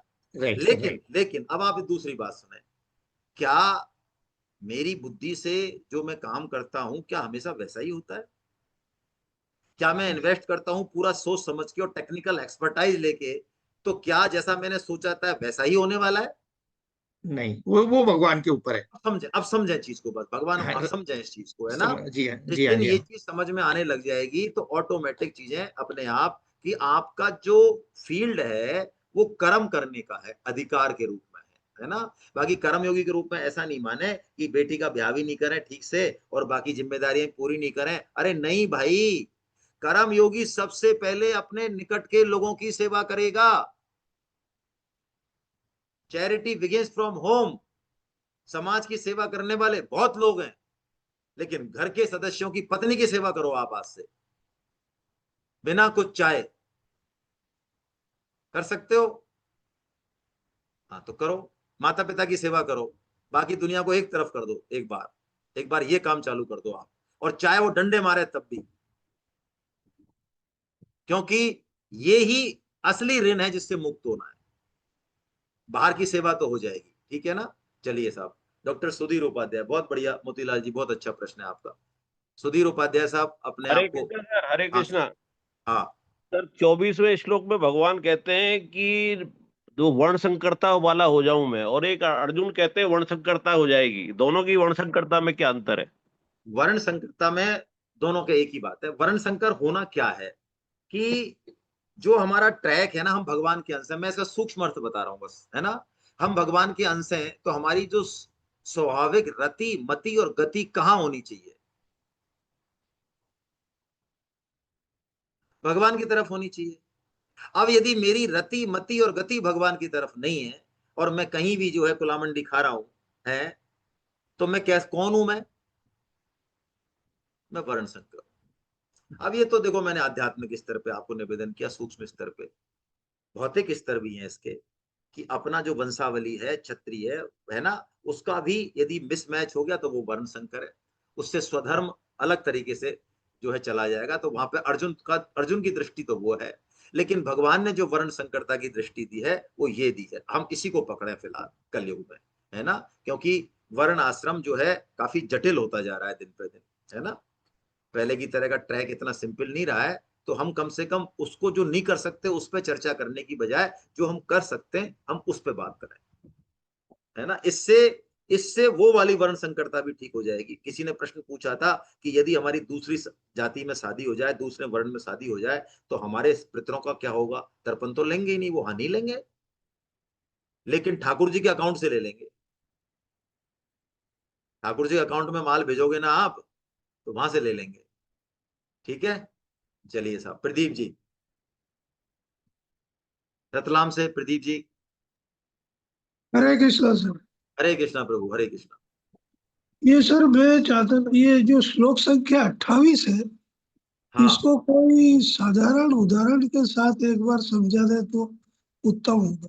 चलिए, बहुत बढ़िया, बहुत अच्छा। आप, मुझे पता था आप इतने पुराने साधक हैं, बुजुर्ग होते हुए भी इतना अध्ययन करते हैं, तो कोई भारी भरकम ही पूछोगे आप, है ना। 15 साल हो गए आपको, तो आपका प्रश्न तो खतरनाक ही होगा। गुणा गुणेशु वर्तनता, ठीक है। क्या मतलब है? इसको ऐसे समझें कि प्रकृति में क्रिया हो रही है। अब प्रकृति में क्रिया किसी से भी हो, इंद्रियों से हो, मन से हो, बुद्धि से हो, पदार्थ से हो, बना किससे है? वो किससे बना है? गुणों से बना है। ज्ञान गुणों से बना, बुद्धि गुणों से बना, कर्म भी गुणों से बना। तो अल्टीमेटली प्रकृति में जो खेल चल रहा है, चाहे साधना का चल रहा हो, चाहे कबड्डी खेल रहे हो, चाहे जप में बैठे हो, चाहे बुरा कर्म कर रहे हो, चाहे अच्छा, हो क्या रहा है वास्तव में? हो यही रहा है कि गुण ही गुणों में खेल रहे हैं। ठीक है, मेरे ख्याल से क्लियर है। आत्मा का कोई इन्वॉल्वमेंट नहीं है, गुण ही गुणों में खेल रहे हैं। प्रकृति ही प्रकृति से, प्रकृति में क्रिया हो रही है, हमारा क्या लेना देना है। लेकिन चूंकि हमने उससे संबंध जोड़ लिया, तो इसलिए हम जो है फंस गए इसमें, ये मतलब है। अर्चना जी। हरे कृष्णा सर। हरे सर, कृष्णा। कल्पना के 3 स्तर बताए, विक्षेप, मल और आवरण, तो हाँ, ये वो मैंने क्या? छोड़ दिए, जी। वो मैंने इसलिए छोड़ दिया कि आप पूछोगे उनको। समझ नहीं आ रहा था सर इसको पढ़ने से। देखो, कामना का जो पहला स्तर है, उसमें हमें समझ में आता है कि ये मैं हूं और ये कामना है, ये अच्छी है बुरी है, करनी है कि नहीं करनी है। विवेक की जागृति है उस समय। लेकिन वहीं पे यदि नहीं रुकी, तो फिर वो सेकंड स्टेज में तुरंत पहुंचती है, पता ही नहीं चलता सेकंडों में पहुंचती है। वहां पे विवेक धुंधला हो जाता है, और हमारा निश्चय उस कामना को करने का ज्यादा दृढ़ हो जाता है। वहां पे भी रोक सकते हैं, लेकिन तीसरी स्टेज में तो कुछ भी होश नहीं रहता। हम वो काम कर बैठते हैं कि पूरी जिंदगी पर पछताना पड़े शायद हमको। गर्व से ये बताया कि यही नहीं पता चल रहा है कि लड़का है कि लड़की है। यानी ये कर्तव्य कर्म है, अकर्तव्य कर्म है, ये महापाप है कि पाप है, ये है क्या है जो हम करने वाले हैं? मैं किस कुल वंश का हूं, मैं कैसे कर सकता हूं यार इस काम को? वो चीज भी खत्म हो जाती है। कामना का थर्ड स्टेज है। और स्वामी जी ने जो गहरी बात कही, हम पहली स्टेज से पहले ही काम चालू करें, क्योंकि पहली स्टेज से दूसरी और दूसरी से तीसरी बहुत तेजी से बढ़ती है। तो हम पहले ही सत्संग करें, गीता प्रचार करें, भगवान की वाणी का सहारा लें। यानी वो संकल्प जो हमारे पैदा हो रहे हैं गलत, वो धीरे धीरे हमारे संग से खत्म होते जाएं। यानी कामना का खाता ही नहीं खुले, खुल गया। अब हम व्हाट्सएप देख रहे हैं, हम ब्लू फिल्म्स देख रहे हैं, हम सोशल मीडिया पे कचरा देख रहे हैं, हम आजकल और दुनिया भर के उल्टे सीधे लोगों से हमारा संपर्क है जो उल्टे सीधे काम करते हैं। तो भैया फिर तो हम इन्विटेशन दे रहे हैं कि कामना आए और हमको जो है नष्ट कर दे, है ना। इसलिए इसको रोकना है वहीं पे। राजकमल साहनी साहब, बहुत आजकल शायद आप पुणे में हैं, यहाँ नहीं है शायद। नहीं सर, मैं नोएडा में ही हूँ। नहीं नहीं, मैं अर्चना जी की बात कर रहा था। अच्छा चलो, अच्छा। अर्चना बंसल जी शायद पुणे में है। चलो ठीक है। कोई बात नहीं, आप नोएडा में बताएं सर। सर ये दूसरे अध्याय में 47वें श्लोक की विवेचना में लिखा हुआ है, यदि हम इस बात को ठीक प्रकार से समझ लें कि कर्म नित्य नहीं है, इसका आरंभ और अंत होता है, इसी प्रकार कर्म फल भी नित्य नहीं है, क्योंकि कर्म फल का संयोग और वियोग होता है। तो ये थोड़ा सा एक्सप्लेन कर दीजिए सर, ये क्या है? हाँ, मतलब क्या है, आत्मा साक्षी है, दृष्टा है, अचल है, अटल है, सर्वव्यापक है। ये जितना भी और चीजें हैं ना, ये कहीं अड़ती नहीं है इसके। ये तो माया है कि दोनों को मिला हुआ प्रतीत हो रहा है। ये शरीर मिल रहा है, दिख रहा है, महसूस हो रहा है, ये माया है। अब क्या है, कर्म जो है प्रकृति के राज्य में होगा। प्रकृति के राज्य में मतलब होगा, शुरू होगा और खत्म होगा। आज हम और आप देखो बात कर रहे हैं, अब मैं आपसे पूछता हूं, क्या ये संभव है कि हम हमेशा बात ही करते रहें या आपस में हम बिछड़ेंगे? जवाब दीजिए। बिछुड़ सकते हैं ना? अच्छा, बिछुड़ सकते हैं। अच्छा, बिछुड़ने के बाद हम दोबारा मिल सकते हैं? मिल सकते हैं, हम मिल भी सकते हैं, और हो सकता है ना भी मिले, ना भी मिले। अच्छा, मिल भी गए, उसके बाद क्या होगा? फिर बिछड़ेंगे या नहीं? लड़ सकते हैं, मिलना बिछड़ना तो है ही। अरे अरे, सकते नहीं, इतना सीरियसली जवाब दो। मैं कह रहा हूं हम दोबारा मिल गए, फिर बिछड़ेंगे कि नहीं बिछड़ेंगे? बिछड़ेंगे। बिछड़ेंगे ही। हाँ। तो नित्य क्या रहा, बिछड़ना या मिलना? किसकी रहेगी, अंत में कौन टकेगा? बिछड़ना। बिछड़ना। बस, तो ये कर्म और कर्म फल का वियोग है नित्य। ये हमारे हाथ नहीं आने वाले हैं, ऐसा लग रहा है हाथ में, लेकिन अल्टीमेटली जाएंगे। आज नहीं तो कल, कल नहीं तो परसों। अच्छा, एक और चीज पूछनी है अभी इन्हीं से, अभी इससे पहला वाला क्वेश्चन था, उसी से मेरे दिमाग में अभी अभी आया है कि कामना, अब जैसे गीता का कोर्स करने की मेरे अंदर कामना उत्पन्न हुई, तो वो भी तो एक कामना ही है। कामना अपने कल्याण की, भगवत प्राप्ति की, दूसरों के हित की, वो कामना नहीं होती है। और उसको कामना माने तो वो कामना कल्याणकारी है। कामना का मतलब है भौतिक कामना जो मेरे सुख को लेके है, मेरी तुष्टि को लेके है, दूसरों के अहित को लेके है, वो कामना है ना, वो पतन करेगी। यदि आप ये परवाह करते हो कि देश कैसे बढ़े, समाज कैसे बढ़े, दूसरे लोग गीता में कैसे जुड़े, यदि ये आपकी कामना है तो ऐसी कामना दिन में 100 बार करो आप। ठीक है, चलिए मनोज कुमार जी श्रीवास्तव साहब, या ठीक है, शिव कैलाश शर्मा साहब, जो भी आए हैं, शिव कैलाश शर्मा साहब बोला। हरे शिव कृष्णा कैलाश, गुरु जी। जी सर। हरे कृष्णा गुरु जी। जी सर। मेरा प्रश्न ये है कि किसी भी परिवार या कार्यालय में जो मुख्य होता है जी। वो सावधान पूर्वक कर्तव्य कर्म करता है, हाँ। तो उसके अनुसरण से कुछ लोगों का पतन हो जाता है, तो वो मुखिया ही जिम्मेदार होता है, ऐसा इसमें बताया गया है। तो ये क्यों, ये जबकि इसलिए है, दूसरे। नहीं नहीं, आप सुनो, ये इसलिए आप मेरे चीफ इंजीनियर हैं, ठीक है, और आप रिश्वत ले रहे हैं, आप गलत टेंडर पास कर रहे हैं, तो इससे मेरे को आपने क्या दिया? कोई बढ़िया भाव दिया या घटिया दिया? आप बोलिए, मैं आपसे प्रश्न कर रहा हूं।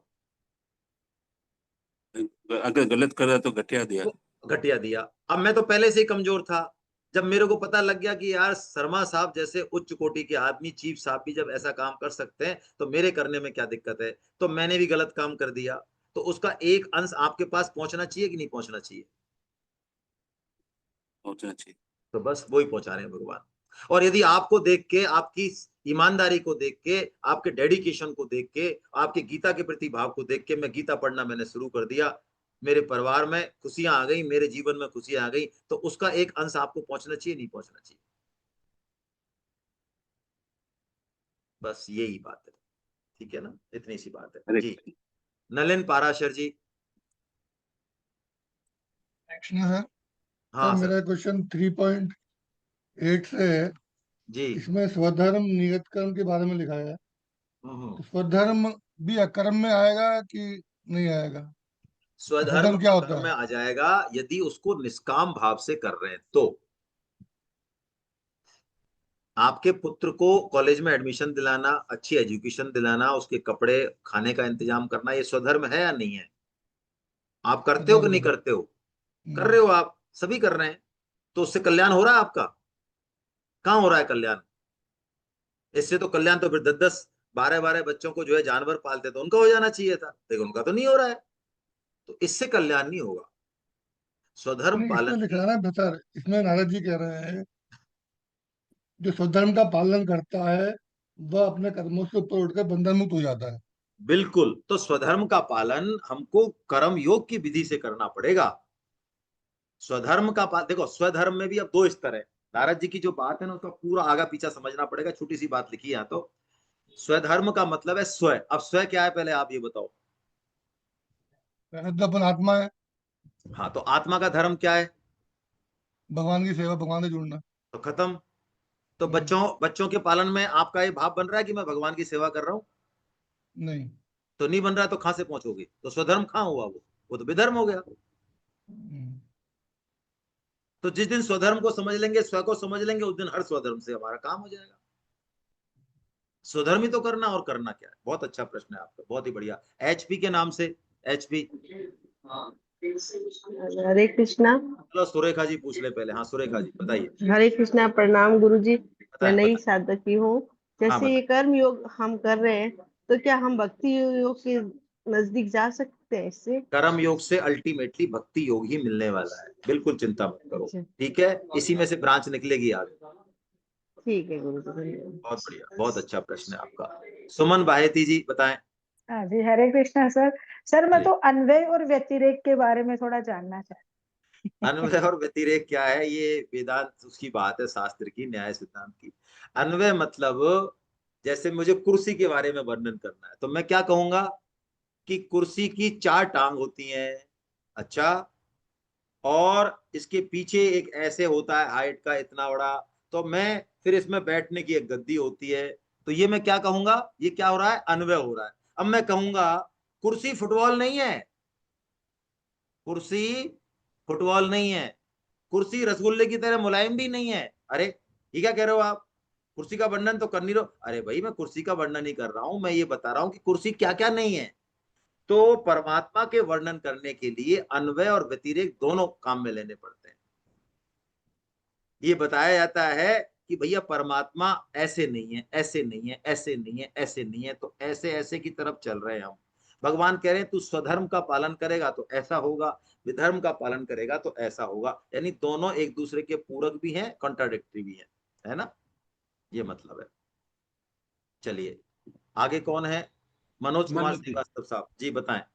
मनोज हरे कुमार कृष्ण श्रीवास्तव। आचार्य जी। हरे कृष्णा प्रभु। जी, मेरा एक बार आग्रह आपसे था कि जो सेठ जी ने जब चतुर्भुज रूप के दर्शन किए तो हाँ, उन्हें क्या अनुभूति हुई, उसे थोड़ा सा एक बार दोबारा और अच्छे से एक्सप्लेन कर दे। बस ये हमारे वो तो आग्रह। आप और हम दोनों सेठ जी के पास चलेंगे, उनसे ही पूछेंगे। आपके सारे क्या पता हमारी भी पार पड़ जाए। आप आज करना प्रार्थना सेठ जी से कि महाराज हम आना चाह रहे हैं, तो संतोष जी को भी लाना चाह रहे हैं। तो उन्हीं से पूछे नहीं, हम आपने पर। बताया था कि उन्होंने ये कहा, मतलब उनको ये लगा कि हमने बुलाया नहीं, आ गए तो ये तो क्या? उन्होंने एक्चुअली, सेठ जी इतने निष्काम है। देखो मैं क्या बताऊं आपको, अब सेठ जी की देखो महापुरुषों की बातें समझ में नहीं आती हम लोगों के। मैं आपको एक उदाहरण दूंगा जी तो रोंगटे खड़े हो जाएंगे आपके। सेठ जी जी जी। भगवान के भक्त हैं, कारक पुरुष हैं। सेठ जी ने एक बार ये कहा कि यदि मेरी पत्नी को विधर्मी पकड़ ले, मैं कहीं जा रहा हूं और उसके साथ बलात्कार हो रहा है, बलात्कार होने वाला है, फिर भी मैं भगवान से नहीं कहूंगा, मैं यथासंभव प्रयास करूंगा, पूरा जान लगा दूंगा अपनी बचाने के लिए, लेकिन मैं भगवान से नहीं कहूंगा कि मेरी पत्नी को छुड़ा दो। आप समझ सकते हैं इस बात को? इस निष्कामता को कल्पना कर सकते हैं हम लोग कोई? आप सोचो इस बात को, वो किस ले। और भगवान तो उनके बुलाने पे मैं कह रहा हूं ना, बिना बुलाए आगे बुलाना छोड़ दो। मतलब क्या लेवल है उनका। ये तो कृपा है भाई, आपको क्या बताऊं श्रीवास्तव जी। मैं तो आपको ऐसे ऐसे घमंड से नहीं कह रहा हूं। ये हमारा भाग्य है कि हम उनकी बातों को हम चर्चा कर रहे हैं। हम इस लायक थोड़ी हैं भाई, हम इस लायक नहीं है। आप पक्की बात मानो इस चीज को, है ना? दुर्गेश का। एक्चुअली सर मैं उनको अनम्यूट नहीं कर रहा हूँ जो जिन्होंने कैमरा ऑन नहीं कर रखा। अच्छा हाँ, बहुत अच्छा है। तो आपने सुचित्रा जिनको किया शर्मा जी उन्हीं को का नाम अनम्यूट कर बोलो। दिया। नहीं नहीं, done done done sir, done. Suchitra Sharma ji, भैया आप यदि आपको प्रश्न पूछना है तो कैमरा ऑन कर लो, सुधीर जी उन्हीं को अनम्यूट करेंगे। हरे कृष्णा सर। जी जी, हरे कृष्णा। मेरा प्रश्न है आत्म संयम योग का हाँ समझना है आत्म संयम तो योग वो तो छठवें अध्याय में समझाएंगे 26 तारीख को। हमारा छठा अध्याय पूरा हो गया, पर मेरे को नहीं हो थोड़ा गया, वो तो सबका ही से हो गया। समझ में नहीं 26 आया। तारीख को लेंगे, अभी कैसे समझा दें बताओ। दूसरा आगे का अध्याय, छठे अध्याय। आत्मा का मतलब मन है, मन का संयम सिखाएंगे उसमें भगवान, है ना। तो अपन 26 तारीख को इस पर डिटेल चर्चा करेंगे। चलिए, और कोई भैया आपके वीडियो ऑन हो तो हम करें आपको। एचपी इनका वीडियो ऑन है शायद, एचपी का। हाँ, आप अनम्यूट बताएं। कर दिया। जी हरे कृष्णा। हरे कृष्णा प्रभु।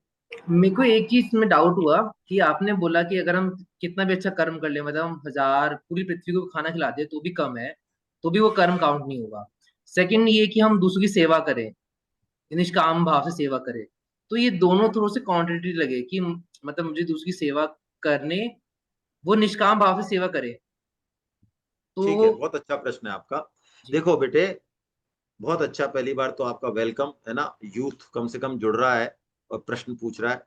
कर्म जो शुभ कर्म है, सारे संसारों को खाना खिलाने वाला, उससे भगवत प्राप्ति नहीं होगी। उससे पुण्य अर्जित हो जाएगा, स्वर्ग मिल जाएगा, ब्रह्मलोक मिल जाएगा।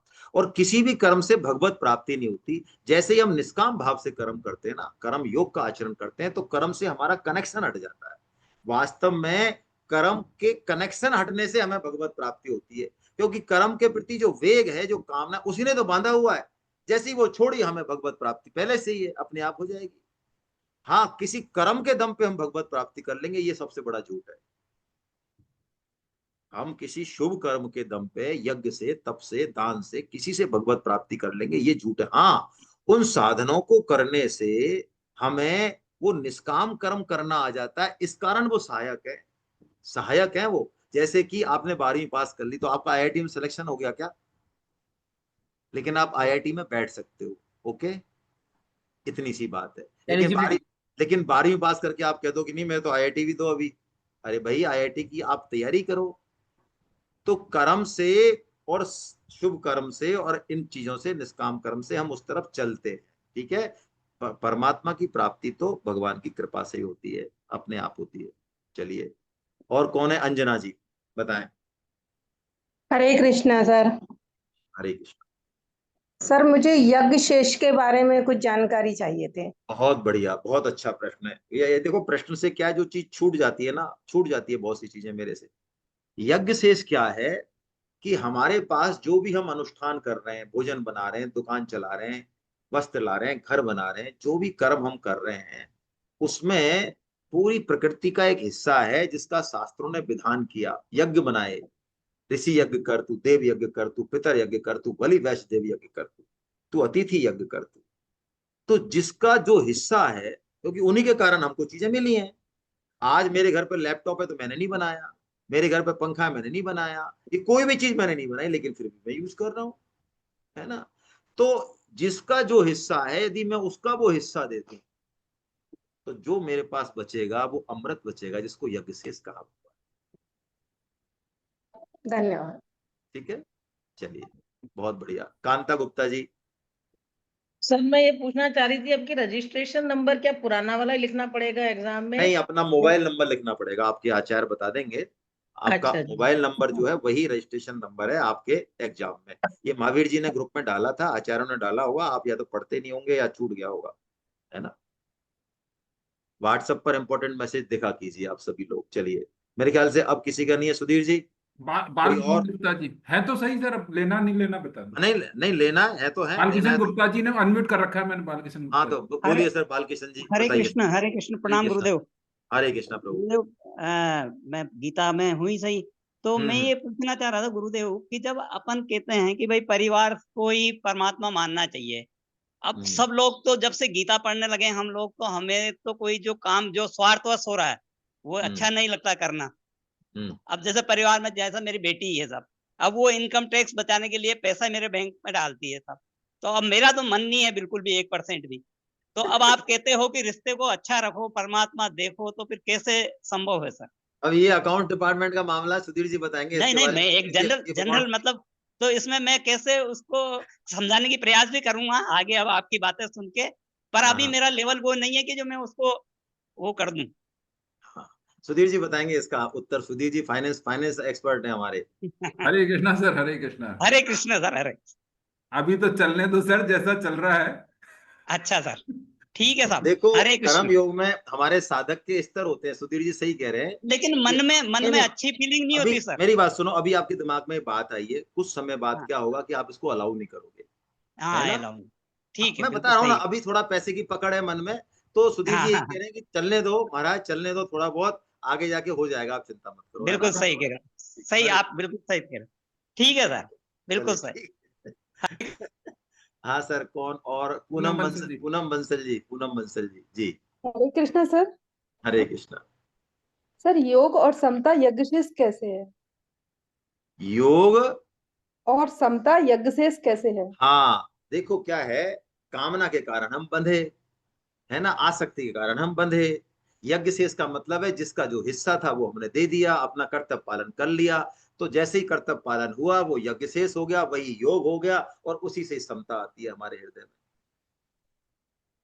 आज मैंने जो करना था वो सब कर लिया, ठीक है, और मैंने जो करना था मेरे में क्षमता थी लेकिन मैंने नहीं किया। सपोज इलाज कराना था किसी का, और मैंने जो है, मेरे पास पैसे थे, सब बात थी, लेकिन मैंने सोचा यार क्या फायदा है ना, रिश्तेदारी तो है, मैं नहीं देता हूं पैसे, तो अब मेरे चित्त में समता नहीं रहेगी। लेकिन यदि मैंने कर्तव्य पालन पूरी तरह से कर दिया, तो चाहे वली वो जिए नहीं, खत्म हो जाए, लेकिन मेरा चित्त, दुख तो होगा वो तो उसका, लेकिन चित्त में समता नहीं रहेगी। ये है विते जिते सर्वो, भगवान 5.19 में बोले। तो ये समता, योग और यज्ञ से एक ही बात है। ठीक, चलिए, और कौन है? दुर्गेश जी, दुर्गेश जी। हरे हरे हरे कृष्णा कृष्ण, आचार्य हरे जी।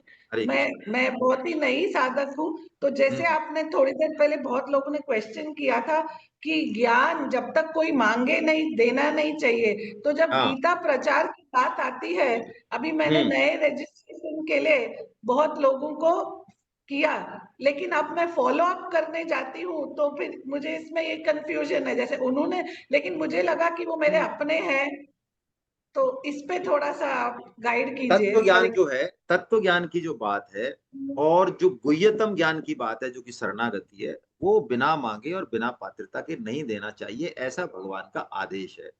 लेकिन गीता की बात, जो कि सबके लिए कल्याणकारी है, और गीता में ज्ञान नहीं है, गीता में सब कुछ है, वो तो गीता तो खाना खाना सिखा रही है, गीता तो कपड़े पहनना सिखा रही है, गीता तो बोलना सिखा रही है, गीता तो सब कुछ सिखा रही है। मत मानो भगवान को, है ना? तो ऐसी गीता को तो भगवान की ही आज्ञा है कि जी जान लगा के प्रचार करना चाहिए। बस भगवान ने कह दिया तो हम कर रहे हैं। तो आपकी बात लोग नहीं मान रहे हैं, यदि सपोज नहीं मान रहे हैं या कम लोग मान रहे हैं, तो आपका तो बहुत बड़ा फायदा हो रहा है। हाँ, चिंता मत करो आप। चलिए, नेक्स्ट कौन है? उमेश मंगल जी। मंगल साहब कौन? हाँ, उमेश मंगल साहब। आप अनम्यूट करें सर, कितनी देर दो बार भेजते हैं इनको।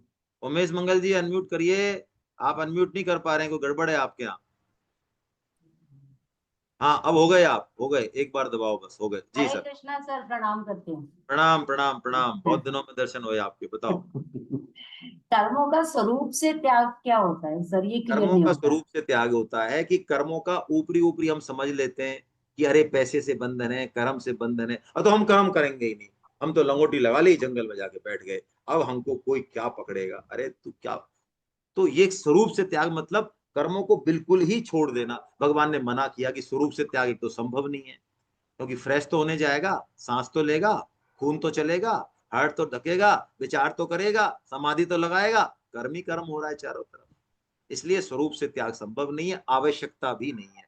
सांख्य योगी कर्मों का स्वरूप से त्याग करते हैं, मतलब अननेसेसरी कर्मों में इन्वॉल्व नहीं। चंद्रकला जी, आपके यहाँ डिस्टरबेंस आ रहा है। हरे कृष्णा सर, मेरा भागवत में पहली साल है और मेरे को आपने रिमूव्ड कर रखा है, जबकि मैं हर बार क्लास लेती हूँ। मैंने आपको ग्रुप से रिमूव कर रखा है। हाँ। कौन से वाला ग्रुप है? 9 है कि 4 है? 4 है। तो आप फिजिकल आते हो? नहीं, ऑनलाइन हूँ मैं। तो फिर आपको ग्रुप का ही ध्यान नहीं है, इसका मतलब कोई ना कोई गड़बड़ है। नहीं, भागवत तो 4 है। मेरी नहीं, बात आप पर्सनल बात कर लेना सर से अलग से, है ना?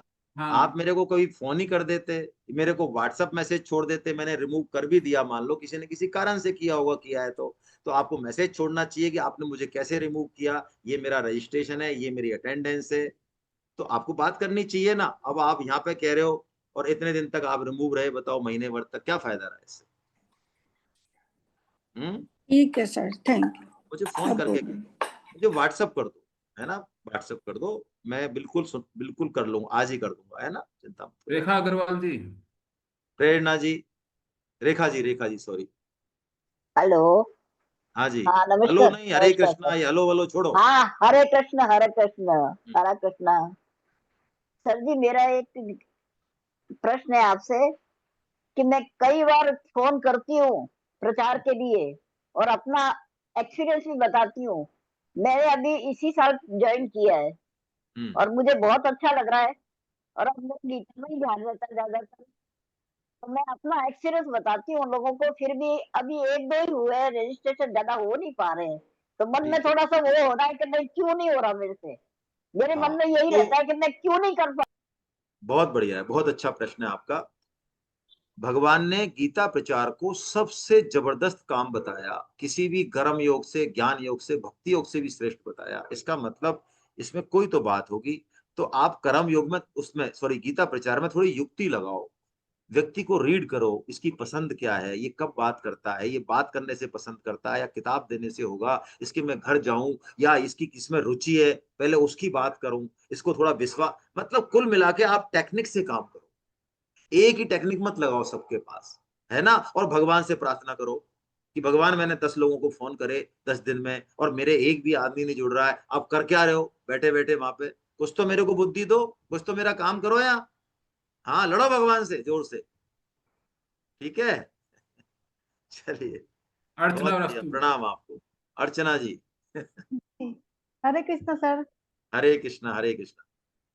सर मेरा एक क्वेश्चन है कि मेरे मन में तो बहुत अच्छे अच्छे विचार आते कि मैं ये दान कर लूं, मैं वो कर लूं, मैं यहाँ तीर्थ कर लूं, मैं किसी अपनों की सहायता कर लूं। लेकिन जब परिवार में रहती हूँ और कुछ कर नहीं पाती हूँ तो मेरे मन में बहुत गिल्ट होता है कि मैंने कर नहीं पाई, मैं ये नहीं कर पाई, मैं वो नहीं कर पाई। तो इसका कुछ इसीलिए तो आ रहे समाधान। हैं आपके मन में, आपका तो माल है नहीं, दूसरों के माल को फेंक दो आप ऐसे ही।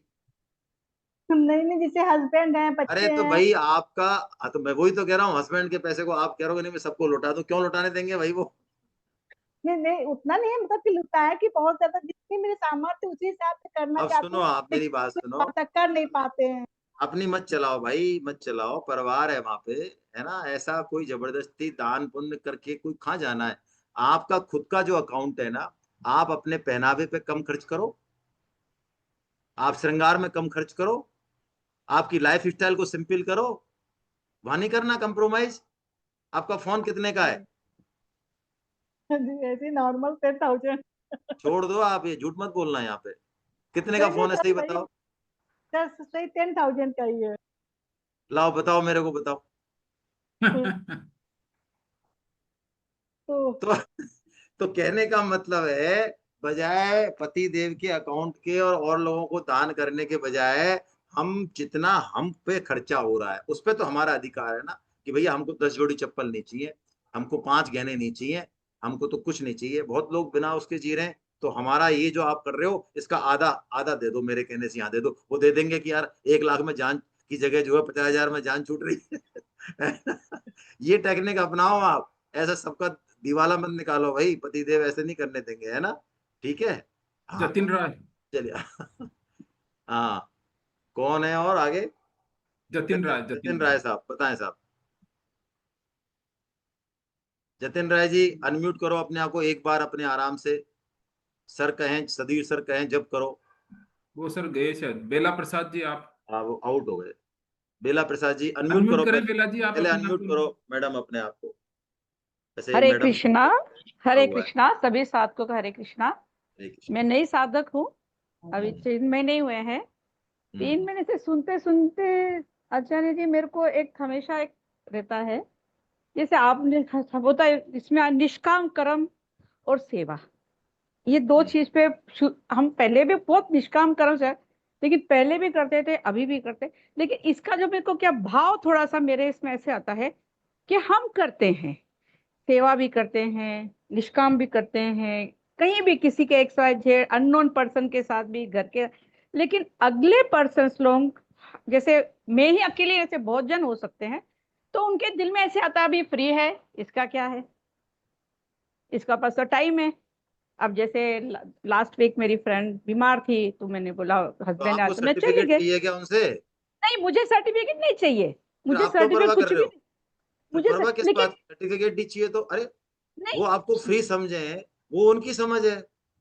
फ्री नहीं सर, पर वो चले तो हम हमें सर्टिफिकेट नहीं, लेकिन फिर वो निष्काम कर्म का मतलब क्या हो गया? तो निष्काम कर्म कहाँ हो रहा है? मैं यही तो कह रहा हूँ, कहाँ हुआ निष्काम कर्म? हम तो चले गए, लेकिन फिर उन्हें अरे आप आए थे तो देखो ऐसे ऐसे बोलने लगा, अभी इसका फ्री बैठी हुई है, ये तो चलो करती ठीक है है, गीता आप में। क्लास अटेंड कर रहे हो क्या रेगुलर? हाँ, आप थोड़ा रेगुलर अटेंड करो क्लास को और थोड़ा पढ़ो गीता को। अभी आप ठीक से देख नहीं पा रहे हो चीजों को, है ना? निष्काम कर्म आप कह रहे हो हम बहुत सालों से कर रहे हैं, लेकिन मैं आपको हाथ जोड़कर निवेदन ये कर रहा हूँ कि आप निष्काम कर्म को थोड़ा ठीक से समझो अभी, है ना? पढ़ो आप अच्छे से, सागर संजीवनी से और पढ़ो, गहराई से पढ़ो, अपने आचार्य से डिस्कस करो, है ना? ठीक है, ठीक। पांडे जी सर। पांडे साहब, आर के पांडे साहब। हरे हरे कृष्ण प्रभु जी, आपसे आशीर्वाद लेना था बस, कोई प्रश्न नहीं है। अरे क्या बात है, रिटायरमेंट हो आप जी, वृंदावन में सेमिनार कराइए आपने यार, भगवान का काम किया है आपको, है ना? आप आशीर्वाद दो हमको उल्टा। चलिए बहुत बढ़िया। और जतिन राय जी दोबारा आ गए, जतिन जी आ गए दोबारा। हाँ भाई जतिन जी। सर नमस्ते सर, मैं जतिन कोटा से सर बोल रहा हूँ। अच्छा। सर बोला जाता है कि अगर हृदय में अगर प्रेम हो हाँ तो आप किसी का भी मतलब होता है ना कि बिना स्वार्थ का आप उसको हर कार्य को कर सकते हैं। तो हृदय में प्रेम विकसित करने के लिए हमें किस चीज का मतलब कैसे विकसित कर सकते हैं? क्योंकि एक प्रेम ही है जो निस्वार्थ किसी कार्य को करने में मदद देता बहुत है। बढ़िया। जैसे माँ और पुत्र का जो रिलेशन होता है, हाँ, माँ और पुत्र का जो रिलेशन होता है उसमें प्रेम की मात्रा होती है ना? प्योर प्रेम मत कहो उसको।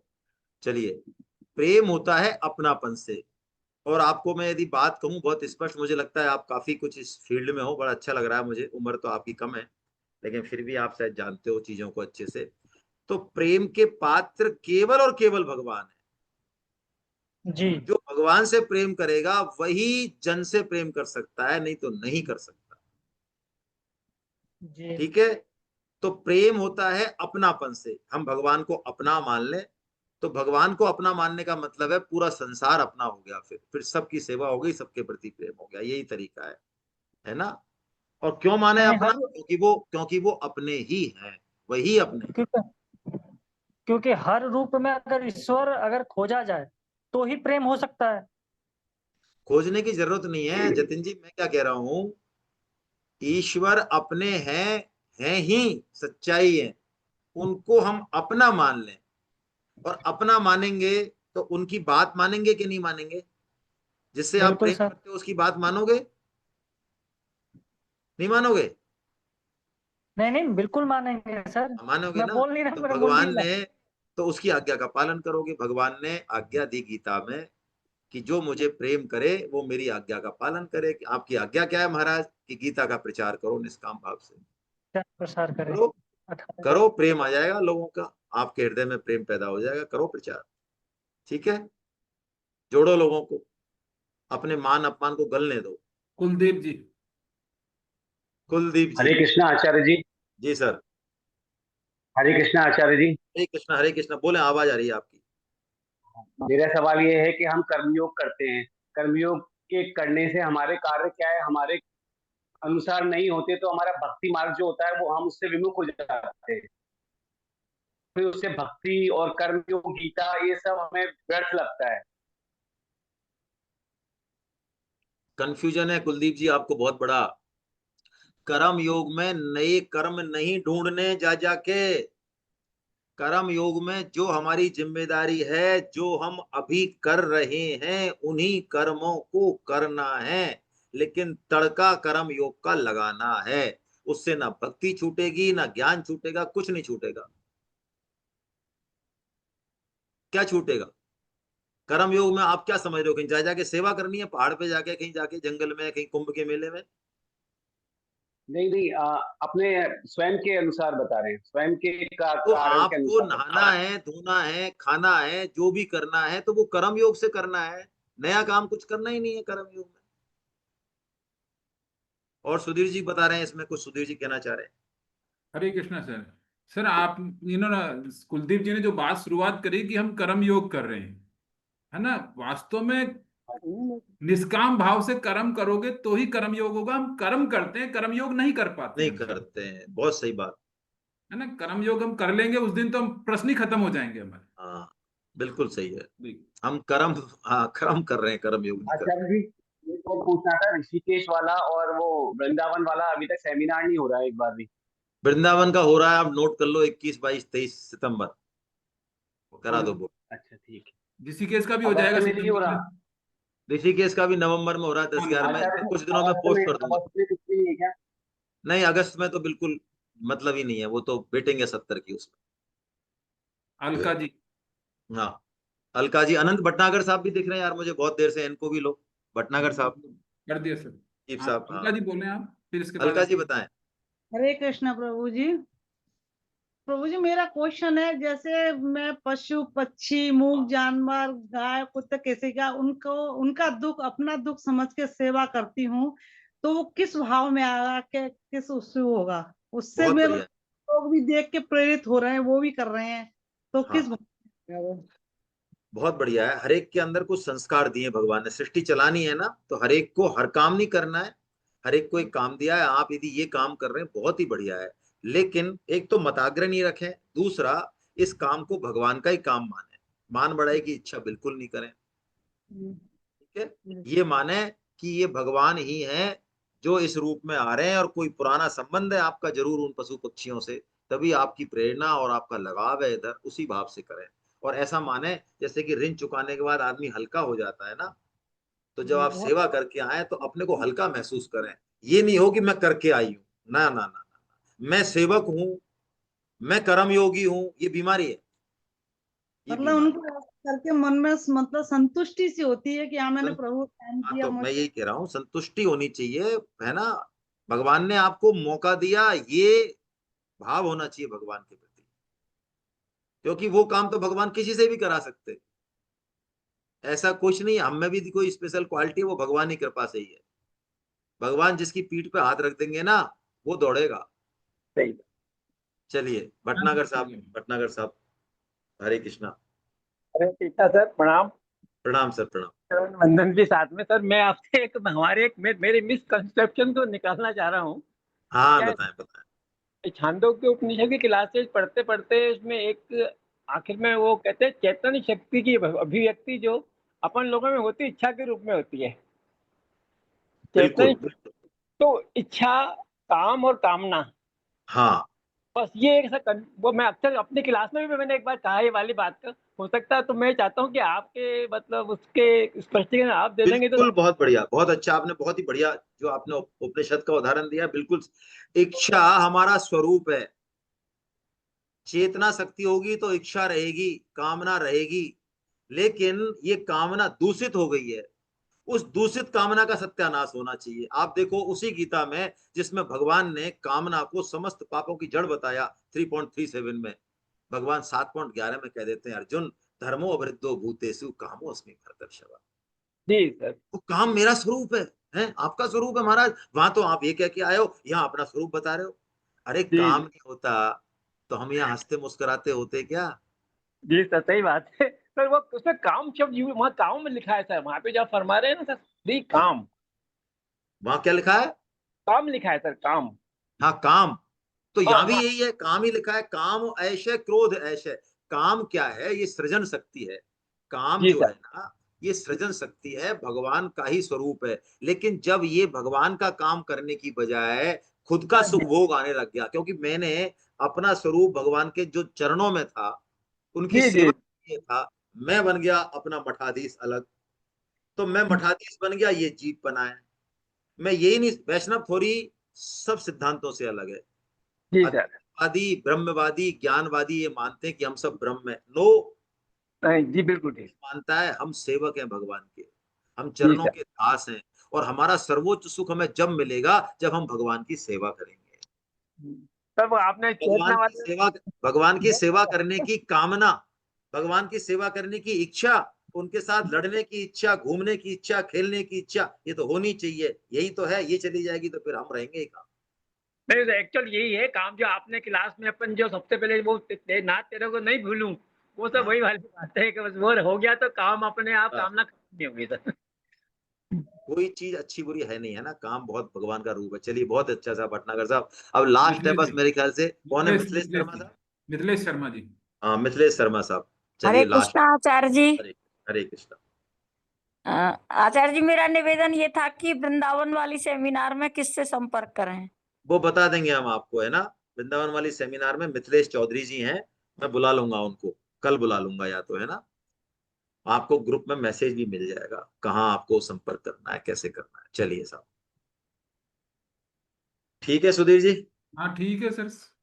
गोविंद जय जय गोपाल जय जय, गोविंद जय जय गोपाल जय जय, राधा रमन हरि गोविंद जय जय, राधा रमण हरि गोविंद जय जय, गोविंद जय जय गोपाल जय जय, गोविंद जय जय गोपाल जय जय, राधा रमण हरि गोविंद जय जय, राधा रमण हरि गोविंद जय जय, श्री राधा रमन हरि गोविंद जय जय, राधा रमण हरि गोविंद जय जय, नाम संकीर्तनम यस्य नाम संकीर्तनम यस्य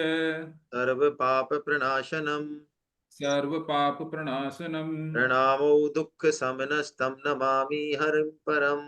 प्रणामो दुःखम नष्टम नमामि हरिं परम। बोलो वृंदावन बिहारी लाल की जय हो, माँ के बिहारी लाल की, जय बोलो हो, राधा गोविंद सरकार जय की, हो, आज के आनंद की जय हो। जय हो। आप सभी को प्रणाम। कल हम मिलते हैं 7 बजे इसी समय। हरे कृष्णा हरे कृष्णा हरे कृष्णा हरे कृष्णा।